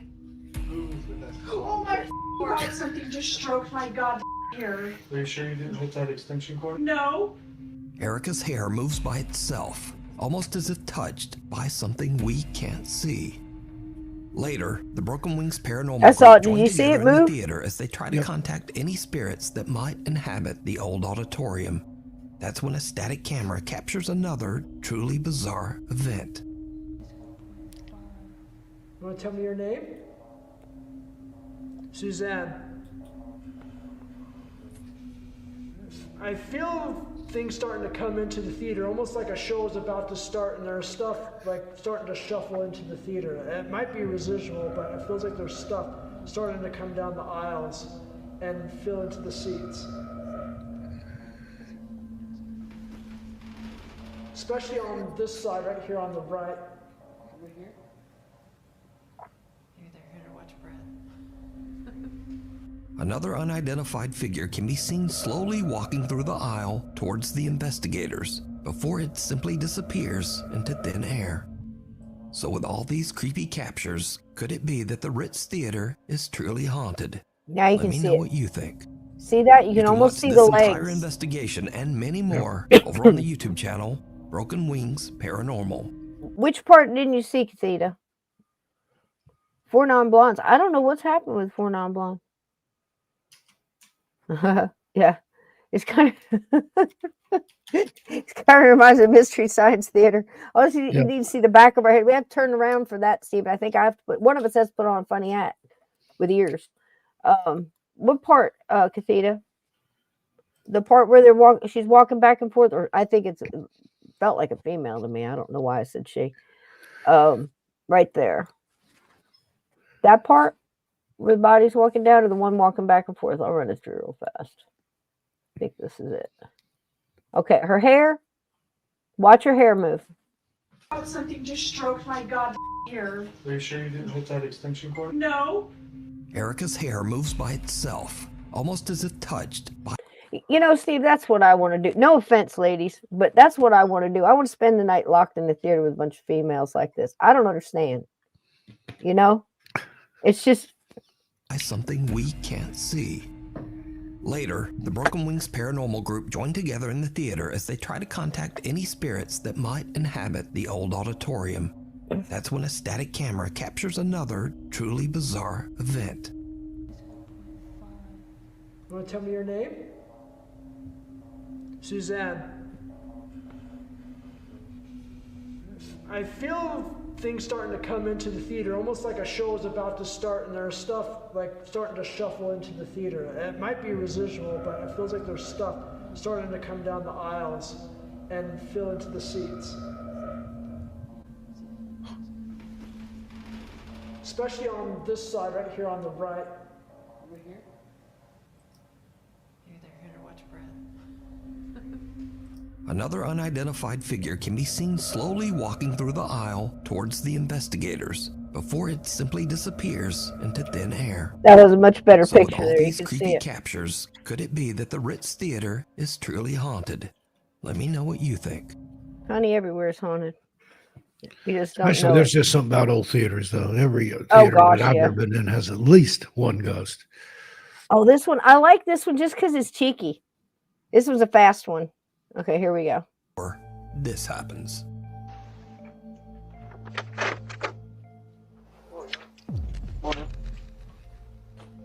Stop it. Now, again, that could be somebody, but this guy is being haunted by a stray Australian person, apparently, because he goes out. It's 5 o'clock in the morning. He's so used to just getting out and getting in his car and going, and he hears "Morning, mate." You hear it again. He plays it a couple times. Let me just let it run. "Morning, mate." You see his face. Like, where the hell did that come from?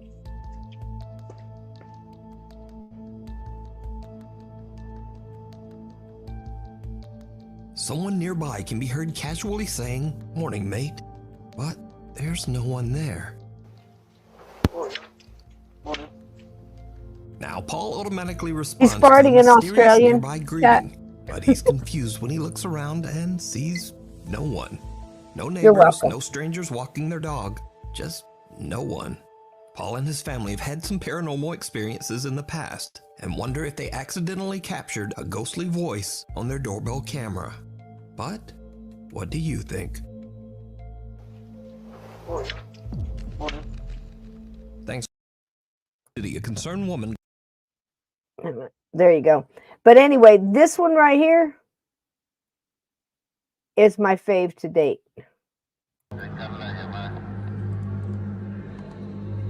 I can't tell you why. The first time I saw it, I felt it. There's so much energy coming from these kids. I don't know if you guys can feel it too, but it's almost mischievous. And I love how the little girl's pointing. The CCTV camera captures the ghostly. I'm digging it. I'm digging it. So there's that. Pretty cool, huh? Let's let Steve go ahead, and he's probably rolling a cigarette from Mulder or something. So I've got another one here. I want Steve to see. So what I'm going to do is see if I can get it. No, I played that one. Let's see, is this it? Do. All right, let's do a short one. How much time do we have? You guys got a little time? This one's 7 minutes. I'm going to play this one. This is, yeah, This is Port Arthur, and it's just a little ghost story, and I had it tucked away just in case, for a grab bag like this. And there you go. Let's play it.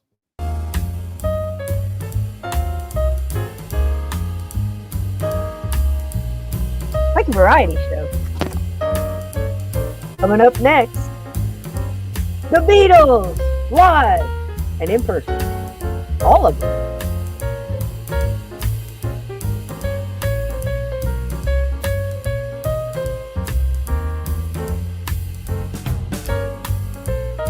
Parts of the world have ghostly histories, long-standing links with things unexplained.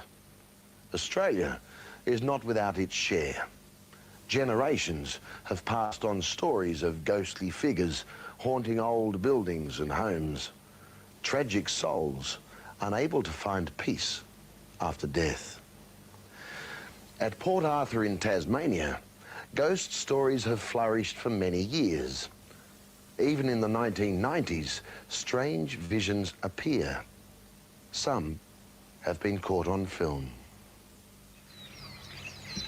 Port Arthur in southeast Tasmania is a paradox. It is one of the most beautiful places on Earth, but its history is brutal and barbaric.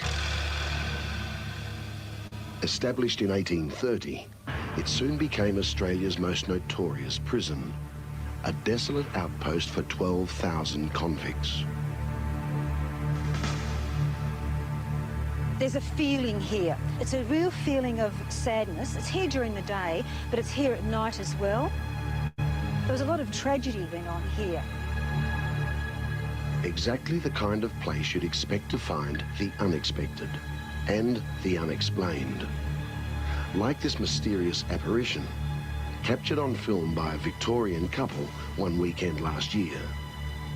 Their photograph may just show one of the ghosts of Port Arthur, a ghost we'll be telling you more about later. Today, the ruins of the colony seem to reach up to the heavens, but back in the convict days, Port Arthur was more like hell. Where once the condemned wasted away, now the curious can wander. You can still see the solitary cells where men were confined until they went mad.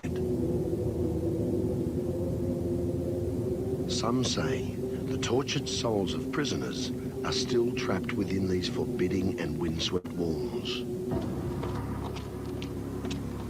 For more than 100 years, there have been stories of the lost returning to haunt the living. As a guide at Port Arthur, Pat Perry heard them all. But in 1989, she had her own encounter with the unknown. I was sitting in the tea room adjacent to the main room in the museum, filling in my worksheet for the week, and another guide was sitting a few feet away from me on the same bench. And he said, that ashtray just moved. And I said, don't be silly. And just as I said it, it moved along slowly, closer in my direction, and then it turned a right angle. And I immediately put my hand under the bench, thinking it was going to topple off, but it didn't. It just balanced on the end of the bench.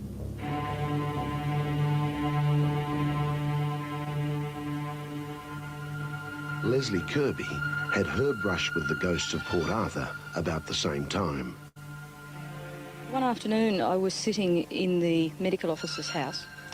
I was doing some research for some people sitting by the fireside, and I became aware of the sound of children talking, laughing as it sounded. A century ago, the doctors, their wives and children lived here. The only bright spot in this depressing and God-forsaken place. Perhaps it was the echo of those earlier times that filtered down to Leslie Kirby. To this day, I can't explain where that sound came from. It was very clear, very distinct, just as I'm speaking now, but just no explanation.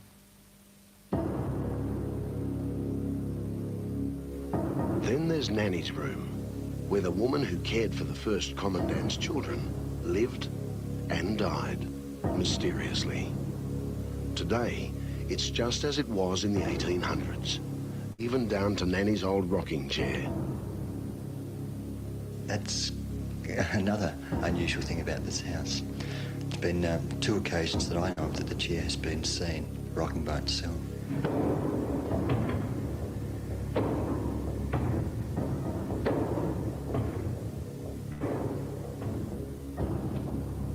Andrew Simmons is another guide at the penal settlement. He's helped compile a book on the ghosts of Port Arthur. But not even he can explain the strange things that happen here in Nanny's room. For instance, the trouble many tourists have with their cameras. Flashlights that don't function, shutters that simply refuse to click, and strangest of all, these apparitions. On display in Nanny's room are 2 examples. Photographs taken by visitors, and in each case there's a mysterious flash of light through the frame. Thousands of tourists pass through Nanny's room every year. Some say the prints are ghostly, others are dubious. At first, Melbourne couple David and Simone Shaw were among the disbelievers, but soon they were to be converted. I said to David, "Oh, take a photo of me and the ghost," just jokingly. And I put my arm around the rocking chair and he took the photo, and then straight away I took his photo standing next to the rocking chair and the mantelpiece. The last thing we expected was something to come up, and we were totally shocked when, you know, the photos were developed. This was the photograph that shocked Simone and her husband. There, right through the centre of frame, is that flash. But the Shaws are convinced that there is more to their photograph than meets the eye. It's the face of a lady. You can tell it's a lady because it sort of looks like she's got, well, it sounds dumb, but lipstick on. The lips are really prominent. Now, at first glance, you may not be able to make out the woman's face. But when the image is enhanced, perhaps it will become clearer. A ghostly image, or the camera playing tricks? The Shaws couldn't decide, so Simone's father, Jack van der Korpert, decided to get an independent analysis. He had both the camera and negatives checked by photographic experts at Melbourne University. It's a very ordinary camera, and the photographs on either side of this negative are just perfectly normal. So if any light had come into the camera, then it would have been also shown on the other 2 negatives. The experts have said that they've got absolutely no explanation why that image appeared on the photograph, or actually on the negative.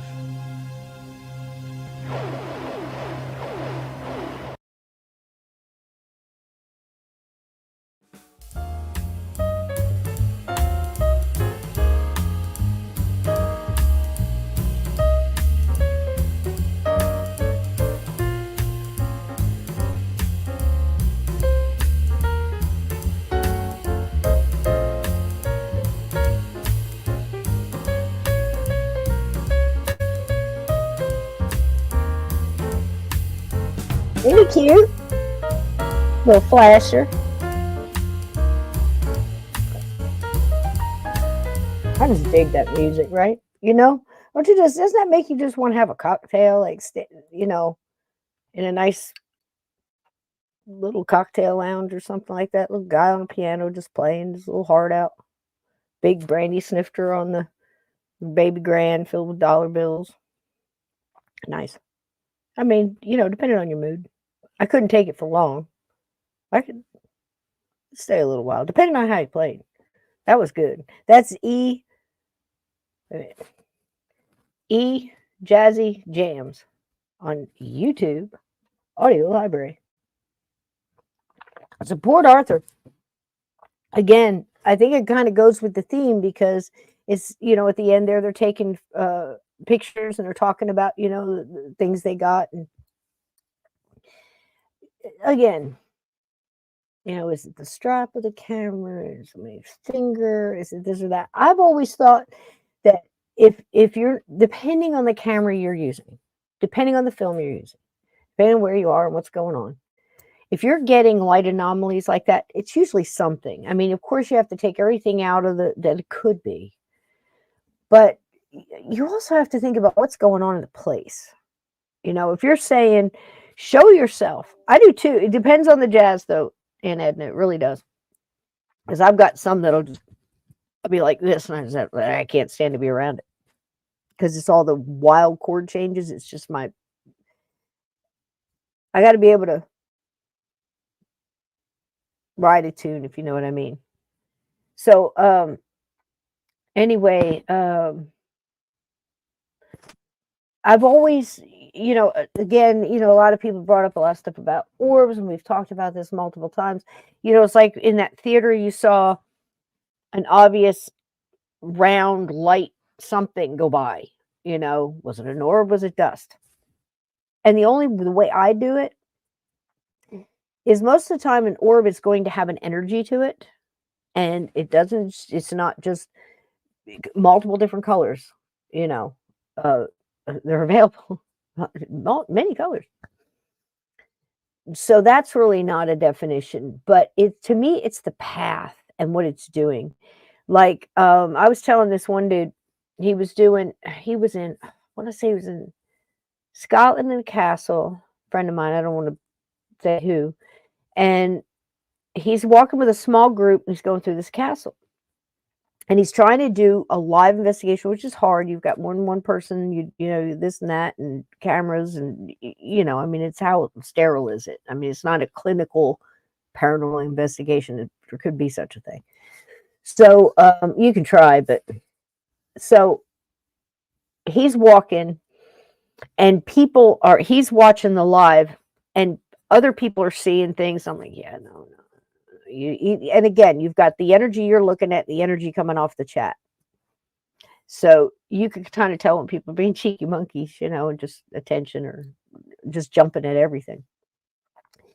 So I'm telling him, I'm like, look, I call him out, and he's like, what do you see? And I'm like, everybody's saying, I see orbs. He goes, yeah, we're walking. There's a lot of dust. It's an open castle. You got windows. This one has been following you for 15 minutes. See what I mean? There's a difference. It's not following a draft. It's not kicking up because somebody brushed against and it came off a shelf, or like that one did, where it just, because it's the closer it is to the camera, that perception of that depth and how far away something is. Gosh, they've made whole movies on, recording something, videotaping, filming something by perception and depth, with models and all kinds of things. So you have to think about that.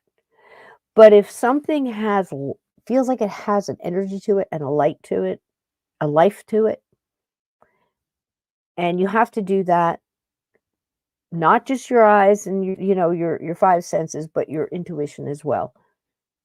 You see, because I think a lot of people are missing good things. I saw one with they were talking about how much you miss grandma first Christmas without grandma. It's terrible. It's heartbreaking. It is every time. It never isn't. And talking about how she didn't get to see the baby. This is the baby's first Christmas. The baby looks like he's about, he's sitting up, so, or not getting to see him grow, whatever. And the dad's got the camera, and he starts videotaping the little boy because he's sitting right in front of the tree. Nobody else is moving around. And all of a sudden behind him, right above his head and behind him, started to form a light. Made a ball and started floating like this. Not over and around, just in and out and around and kind of close and far away and all that kind of stuff. And everybody in the chat, probably 85 to 90% of the people in the chat that said something said, it's dust, it's a bug, it's this, it's that. No, honey, that was grandma. There's a difference. You see what I'm saying? You hear me, don't you, Steve? Oh, yeah. Because again, I don't know if you heard what I was telling about my friend doing a live, and he was walking through a castle in Scotland. And he was doing an investigation. He was walking through the hallway. We'd been in there. They were in there for like an hour and a half. And people in the chat were telling him, orb. He's, I don't pay attention to orbs. And then I said it, and he's like, okay, Cisco, what do you see? And I'm like, the orb, man. Listen to me. He goes, no, too much dust. It could be a bug. Could be. I said, it's been following you for over 15 minutes. It's following you. It's interacting with you, and then just pay attention to that. Don't just throw it away. You know what I mean? There's something to it. So don't just throw everything away. Right, Steve? Yep. There you go. Don't buy everything. Don't discount everything. Away. But as I think Sherlock Holmes said, that once you eliminate everything else, whatever's left over, no matter how impossible or weird, is the explanation. Of course, that's Sir Anthony, and that's what we're here for. Writing as Sherlock Holmes, but yeah, makes sense. Yeah, it's still Sherlock Holmes. I mean, I think he's almost his own Tolpa at this point. I think he was channeling an entity that was Sherlock Holmes. I've heard all kinds of things. I heard he didn't really even like him, and I heard that he was a combination of two people. One was a professor and something else, and then he was just Sherlock Holmes. However it was created, it doesn't matter how he felt about it or whatever. So I never understood that, Steve. It's like people will write a song, like a song that lasts for decades that people, name one, right? And then that artist will get up there, I'm not doing that. Yeah. Honey, that bought your 3 mansions and your yacht. That'd be like Don McLean refusing to do American Pie or something, It's like, but if you maybe do it, and if you want to do it, you don't want to put your heart into it, it's like you just lean in for one and fake it if you have to. But for God's sakes, give it to the fans. Don't be an asshole. Because that hit is what they're there to hear. Everything you just accomplished in your career, you're killing by opening your mouth and saying stupid shit like that. Yeah. That's just my opinion. I could be wrong. So this one I say for you, Steve, and we got enough time. We'll just be perfect on time here. Not that we give a shit about the time. Does anybody know what time it is? Anybody really know what time it is? Does anybody really care? Chicago. So there you go. I think this is it, but I immediately thought of you because here's the thing. If you guys don't know, and I'm sure you do because we talk about it, Steve has had very prophetic dreams. And basically, I have several friends that also this has happened to. So Greta, in my book, Cabin 22, it's loosely based on a combination of all those people and the things that they go through and speaking out. And I was also thinking about that one ghost story we just did, the one that went to trial where the ghost was of the lady who was killed, and he put a mattress on her, set the mattress on fire. Remember that? No. And then she comes through her friend that she worked with at the hospital and speaks to her and basically gives the ghost, gives up the ghost on him, I guess. And it actually helped get him caught. It was the main thing, but they had to put other things forward to get it through the court. But it was part of it. It's actually in the document. So anyway, why the hell did I bring that up, Steve? Oh, so that was a combination. Somewhere with it. Greta in Cabin 22. Yeah. So she's loosely based on all of these things from my friends. Steve's one of those who has had these dreams. So I found this little clip. Blessed to have it today. I'm telling you what. So enjoy it. But it's an old, what's it called? Mysteries, it's called. And I believe it was late 90s. So that's what it is. And it's a VHS. It's, bad quality. Sorry, guys. You have to fight through it. You got to want it. So, but this is a really important story about this guy, Steve. And it reminded me so much of some of the stories that you had told me. And it really portrays what a person like that with a gift, it gets given a gift that we don't know what the hell to do with. What do we do with this, right? And I think in some ways there might be training to get you ready for the next thing, or it might be part of your, whatever conscious rising. You're climbing that ladder, and you got to go through things to get there to the next thing. I don't know, because there's a lot of crazy stuff involved in the paranormal supernatural. Some of it you just got to take and go, okay. So it's part of that, and it shows that if you're going to give this to me, what the heck do you want me to do with it, kind of thing. You know what I mean? So this one's for you, Steve. And I think it's really interesting. And it's, I've never heard of the accident or the gentleman. So I don't know if he went on to do something, Such a pretty font, isn't it? I love my font. I dig a good font, Steve. You know that about me. That's probably what, Chaucer or Canterbury, I think is the name of that font. Christina. Okay, I was close. Let's start with a C.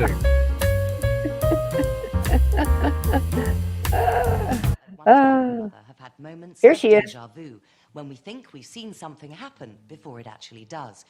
Well, often that can be explained by the way that our eyes and our brain work together. But how about someone who had a terrible dream over and over again, and then that dream appeared to come true? Now, hang on a second. I got to say something. I got to be careful.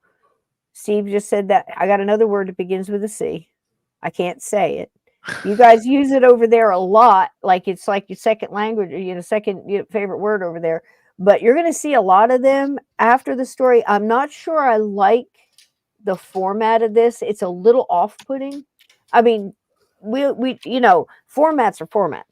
And this is a little, the way they tell the story is great, but then they bring a bunch of cheeky in to like, okay, well, he was hallucinating and it's possible that the brain fired off this and he just got lucky, like you playing the lottery, you throw it out there till something sticks. I mean, that's a bunch of BS if you ask me. I don't know how you feel about that, Steve. I think it is, but I wanted to say that ahead of time. Just be ready for it because never mind, D-Brock. Just don't listen. Cover your ears. Cover your ears. Okay, here we go. I just wanted to let you know I don't approve of this format. Back in 1979, I had never been arrested in any type of paranormal activity or anything having to do with powers of the mind.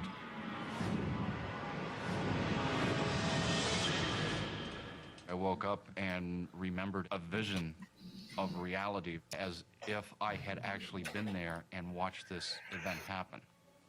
I went to work and the vision never left me. I was constantly thinking about it. I had no idea what it was. It would eat at you. The last thing I expected was to have the dream again. The dream always began with me looking out over a pastoral setting. There was a block school to my left. It had the cutouts of elementary school children pasted in the windows. I am at the end of the runway to where I can see the entire runway. There is a large jet, silver, American Airlines, and it has an engine in the tail. I remembered that distinctly. The airplane is taking off, and the first thing that I notice is that it's not making the sound that it should. Then it tips and goes straight down into the ground and explodes. And So many friends. Stories like this, Steve, feeling the deaths of hundreds of people. Mm. I got up and I was in tears. Pam at that time, I remember, asked me what was wrong. It's the same dream I had last night. And I told her, and even right now, remembering it, it was a very upsetting experience. The third night, I just did not want to go to bed. I was so upset by these occurring dreams that I went through a number of devices to keep from going to sleep, all to no avail. The two feelings that I predominantly had were, one, a compelling force to do something, to take an action, to call someone. Coupled with that was another feeling of, I don't want to call anyone and tell them I've been having this dream because they're going to think I'm nuts. But with the dream coming back to him night after night, David... Yeah, Scott's life, he looked like Grizzly Adams. Yeah. He spoke to Jack Barker. It's a prediction of an event that's... He really dug in like a tick, man. God bless him. I had, many you might consider crank calls. They were from taxpayers, so I answered them diligently. I don't know if it's a prediction. I don't know. I just feel like there's something that I've got to do. David didn't sound... No offense, but wouldn't you like to hear that come out of somebody's mouth nowadays? No joke. They were taxpayers, so I stopped and I listened to him. Even if he meant it as a joke, I'd at least like to have the illusion back, wouldn't you, Steve? I say at least give us that back. Yeah, at least. Lie to us At the very least. Lie better, please. Sound like the crank call that would come in. He was very definite in what he said. He had had the same dream a number of nights in a row. He described it in a lot of detail. It's an American Airlines plane. American. Have you tried to call them then? He had good composure. He was obviously upset, but certainly not distraught, and he was so concerned about it that he had to tell somebody about it, somebody in authority about it. It's got 3 engines, and one's actually in the tail. He said that a silver American Airlines airplane with an engine in the tail Could possibly be a DC-10. which specifically gives you a type of an aircraft, comes in over a low building. It's inverted, inverts to the right, and crashes in an open field. The feelings were, there is a clock ticking. There is something happening or going to happen. Convinced that this dream was a premonition, David repeatedly called the authorities. There's a building with silhouettes or these cardboard things hanging from the windows. There was a frustration in not being able to give them all of the information that I felt they needed in order to determine where the plane was. Anything else? I had kind of like vision blocks right here and right there. I wasn't able to ever turn around. I'm sorry, I can't remember anything else. The amount of anxiety this brought this man. I had the dream for 10 consecutive nights. The best way I can describe what happened to me was that I descended into a type of madness because of sleep deprivation and the pressures and the anxieties it was This putting is real, on me. people. You've got People to go ground through a all lot. American Airlines planes. David, I cannot. To ground an airline based on somebody's dream would be foolhardy. If American Airlines were grounded, it would have What are they gonna cost do? hundreds of millions of dollars. On May the 25th, David left work early. I wasn't able to concentrate on anything. It was shortly after lunch and I realized I was just completely useless. David? You okay, David? I wouldn't be able to think. It's been a terrible week and a half. The only way that I can describe how I felt was numb. I had gotten right to the line and couldn't cross it. You wouldn't get anybody to listen to you now. Just an emotional wreck. Hard pressed.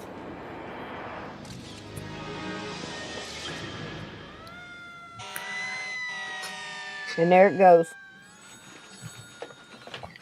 Hello? On Friday afternoon, the 25th of May, an accident occurred at Chicago O'Hare Airport.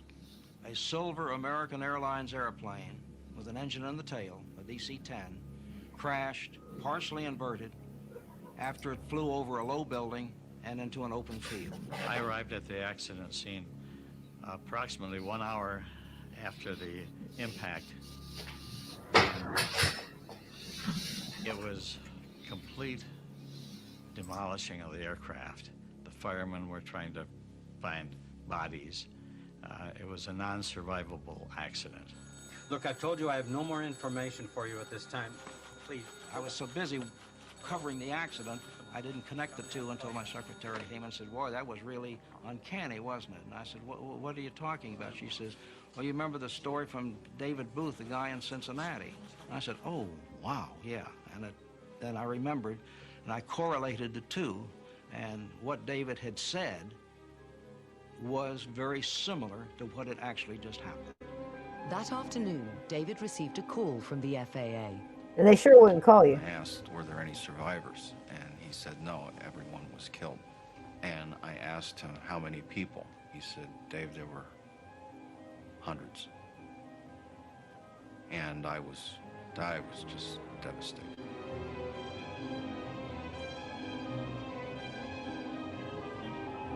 Well, that was a very chilling and frightening moment to see in reality what I had just saw the 10 previous nights.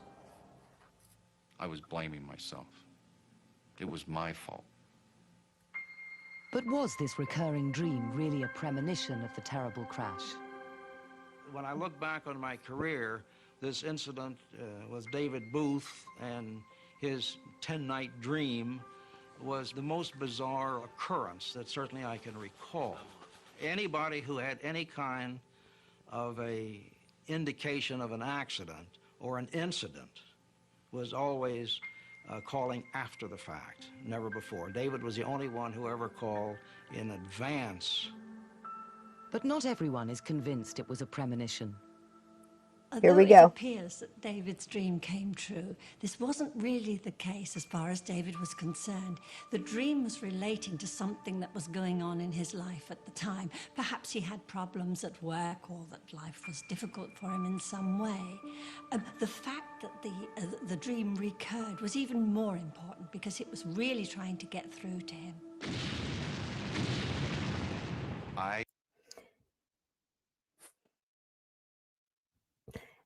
I understand you have to look at this from all angles, but that right there is a perfect example of somebody, just totally mind screwing you with words. To say that this is in any way an accident and his premonition wasn't directly in line with the event that was going to happen is bizarre to me. Steve, what are your thoughts on that? I mean, you can speak more on this than I can, but that's just my thoughts. Yeah, it's just, I think, and some airlines do have a number that you can call if you've had a dream, and they ask you things, what did you see? What was the landscape? Did you see any tail numbers or markings or things like that? I think it happens, and there's no rational explanation for it. I just had to stop. When I first saw that, I thought, man, this is another one of those, emotional roller coaster shows where they do a beautiful job. I think a beautiful job of portraying what it would be like to go through that for this man, let alone those that had died. Right? I don't know how many times I've been stopped and, discussed with friends that have had premonitions on huge things. Like I've heard people say, how did nobody know that 9/11 was going to happen? Honey, they did. Yeah.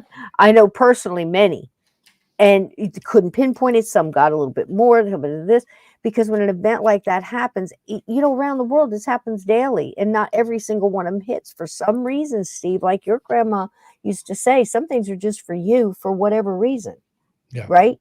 It's not, I don't know how many other people may have had this premonition about this particular case, but I thought it was very well done in reenacting it and talking about the angst he had, and then to come in behind it and just blow it away. It's very similar to many different paranormal shows where they do the same thing. And I don't know, there's got to be a way to balance that somehow if you're going to do it, I think. And I think it's kind of harsh and kind of jerky here.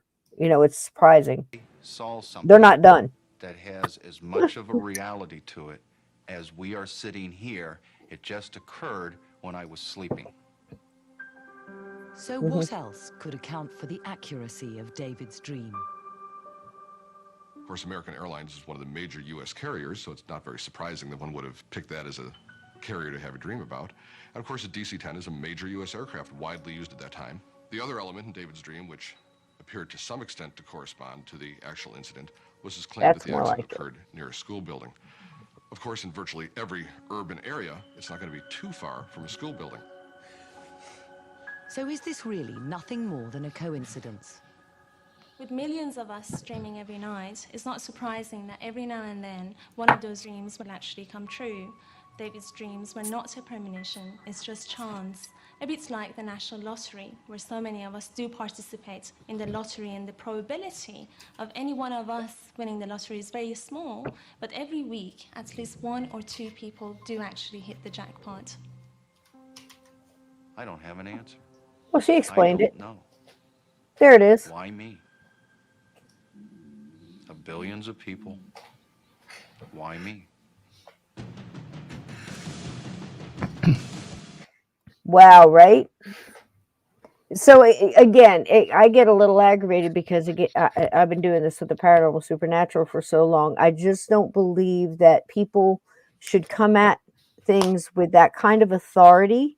I mean, you're being put up in that thing and just rip something apart when this man has obviously invested a huge chunk of his life, his psyche, his mind. He'll never be the same. No, I don't know if it's ever happened again. I don't know, but I'm sure he's got all kinds of PTSD and probably needs therapy if he hasn't already had it, and who knows what. Right. And then just to come on, when people do that in the paranormal too, it's like, oh, there's no such thing as, this or that. So that person's either lying or they have a this or that. And you don't even know what this person went through. Did you research it? Did you see what it is? And if you can say that, to get deep in there and get those facts all over you. And then at the end of it, come out and still say that, then I'm sorry, there's something wrong. You're too far on that end of the spectrum. You got to move a little toward the middle somehow, because you can't just wipe out people's chunks of their life like that and call them a liar with a broad brush and just walk away, drop a cigarette like you something. You know what I mean? And I see it happen at paranormal conventions and things like that too, where somebody will walk in with their heart just full of wonder and hope and, oh, it's just wonderful. And I'm here to learn. And I'm a big open book because I've had this experience and I believe that there's something else. And I'm, seeing things in a whole different way. And then some jerk, spouts out some things with authorities like, well, I'm going to bring you the facts now. You've been lied to and this. And then they go out with their head hanging. How can you be proud of that? If you have to say something, at least find a cordial and socially acceptable way to get your information out there. Don't just hack off somebody's, life cord like that after they built it back. I just think that's irresponsible. You don't have to agree with me. I'm just, it rubs my fur the wrong way, Steve. You know me. Yeah. Because I thought they really did that beautifully. And, I look at it and my thing is to come to defense of the people I love. And I love so many people that I've become friends with over the decades that I know suffer with this. And it's the same if you have, say, the dead comes to you and you see the dead and they're telling you, hi, my such and such, find me, I'm in a ditch and this guy did it and I'm not going to be able to get out of here till my parents know, get closure. Can you help me? And then they go and they get that kind of attitude, So she just got lucky, she just, named the girl and described her and found the body and everything else. It's like winning the lottery, Yeah, exactly. She just got lucky.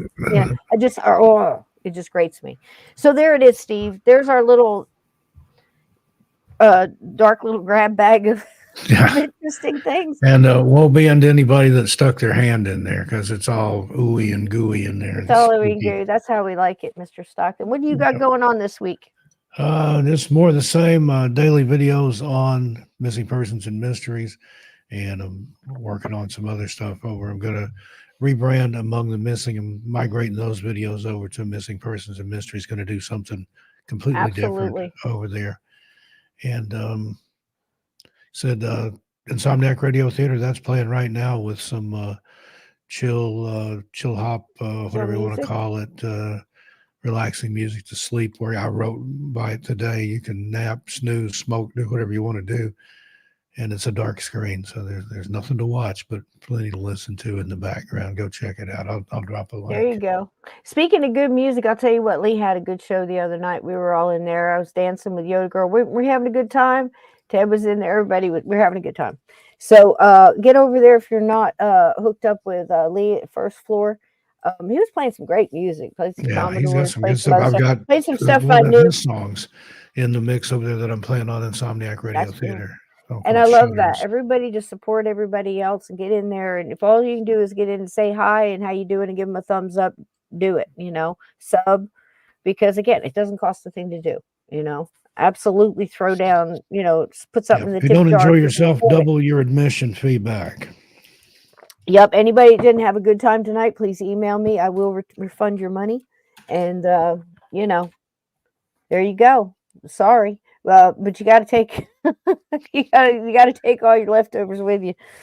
So I don't know, man. I think we covered a lot of gauntlet tonight, but again, big meanings and mysteries or whatever. So before we go, two things, I'm going to be looking into a lot of, good mysteries coming up, and I think it's going to connect into a lot with some of the things that are going on in the world and stuff like that. The feelings we get, the spiritual warfare, and they're not going to allow me. They're not going to like it when I get going. So I got a Rumble channel. I'm starting. I've got a few videos over there just to hold my spot, and I'm loading stuff up. I don't want to do OBS and all this. Oh God, the audio on that stuff. I can't. I was going to take me 6 months to get over today's calls. I had to be all up in the government today, so it's going to take me a while. So anyhow, get over there, sub. The link's in the chat there. Thanks, mods. I love you all, my gatekeepers. And because I'm going to talk about some stuff Steve knows about. One is still a surprise. Steve and I love it's a gangster. That's all I'm going to tell you. Gangsters and monsters. That's gangsters and monsters. We love the gangsters and monsters. That's our jam. We're not promoting crime in any way. It's just it's already happened. It's history. We're doing it for history's value. We're just examining it with a modern lens. We're going to tear it inside and out and Tommy guns and all. So also, I want to invite everybody to check out my radio show. Everything out there on the Clyde Lewis Ground Zero Radio Network. Had Cisco and Jim Wyrick last week. And last night I had Sir Brian Bowden. Boy, we had a good time. Go check. Oh, I bet you did. He didn't get shut down, did he? He's hard, but you got it. You got it. I got a lot more freedom over there. I got a shop thing with him. I just I don't need to have it hooked up anything. He feels it when it. You can see it. It's funny. He's a wonderful guy, full of information. I tried to tell somebody the other night that they said that they wanted somebody. They were looking for different voices, and we named you, of course, and so many others that had channels here. And she was looking for a certain voice. I said, well, check them out. She says, I like somebody that's got a little growl to him and all that. And I said, well, listen to Bowden, because my God, he peed on where Dog Man got away with it. Yeah, and he told that story on my show last night. He got all tied in knots about that, and I'm like, you ain't gonna make it in my chat, sweetie. You're welcome anytime, but don't be triggered because you're going to be going off all night. This is not a safe space. This is not a trigger-free zone. Not at all. But God bless you. Yeah. Oh, don't get me started. Oh, so here's another mystery solved. So get over there and sub to the Rumble channel. If you do not know how to work it, you have any problems, please let us know. Next Sunday, come in the chat and tell us about it. And we'll work you through it, as best we can. And we'll get you in there, because I'm going to tell some stuff here I can't tell here. And I want to play you some good music I can't play here. It doesn't have to be monetized. I don't do it for that. I don't do it for that. But I got some things to say, and we're going to probably have to say them over there. So I also want to dig into the Art Bell, Father Malachi conversations that spanned from 96, I believe, to around 98, I believe, for the two of them. Classic and Father. Oh my gosh, yeah. And there's a lot in there that's going to sink. You know what I mean? And give you a lot of hope and a lot of ideas and a lot of tools and a lot of weapons, you know. And by that, I mean with the ones that you have. And you're going to be like, oh, wow, So I think it needs to be talked about. So those things are happening. And also, I solved a big mystery. Last night, I thought I was poisoned. I was not. But when you don't know, you don't know. I drank a tea last night, Steve. I was expecting vanilla chamomile with funny honey. Just a tip. Did you do a spit take? No, I'm drinking it, and I know, and I'm like, why is this so hot? And it was something that would grow. And by the third or fourth sip, I thought it was dying. My eyes were watering. And it was almost like somebody took a ghost pepper and boiled it and put it in my cup. That's how hot it was. And I can take some hot stuff. I can take some hot stuff. Like, what the heck is going on? So usually when I make an herbal tea, I'm careful with it. I do the water. I never put, stuff in the microwave or anything like that. And I let it steep, because vanilla chamomile, you got to let that really, I want all of that. So I let it sit real good and make a real strong one. I solved the mystery. So I thought, I was being poisoned. And once that got in my head, started messing with it, I'm like, it might be, because this is, I could feel it all going all the way down. It just kept getting hotter and hotter and hotter. And I couldn't figure out where it was coming from. So I thought I was getting, you can see it right there, just good old, grocery store, whatever, honey vanilla. But in the very same color, the person making and starting the tea for me picked up this box instead. Yeah. The main ingredient in that is cayenne, ginger, cinnamon, black pepper. That lit you up a little bit, didn't it? Yeah. I think it might have a little bit of, I don't even know what else in there. And I took those tea bags and I squeezed them to get everything out of it and took them out and started drinking, took a big old gulp, and all of a sudden everything was on fire. And so mystery solved. I was not poisoned. It was a mistaken identity. And you can see the colors of the boxes Very similar. are just a titch off. So there was no charges pressed.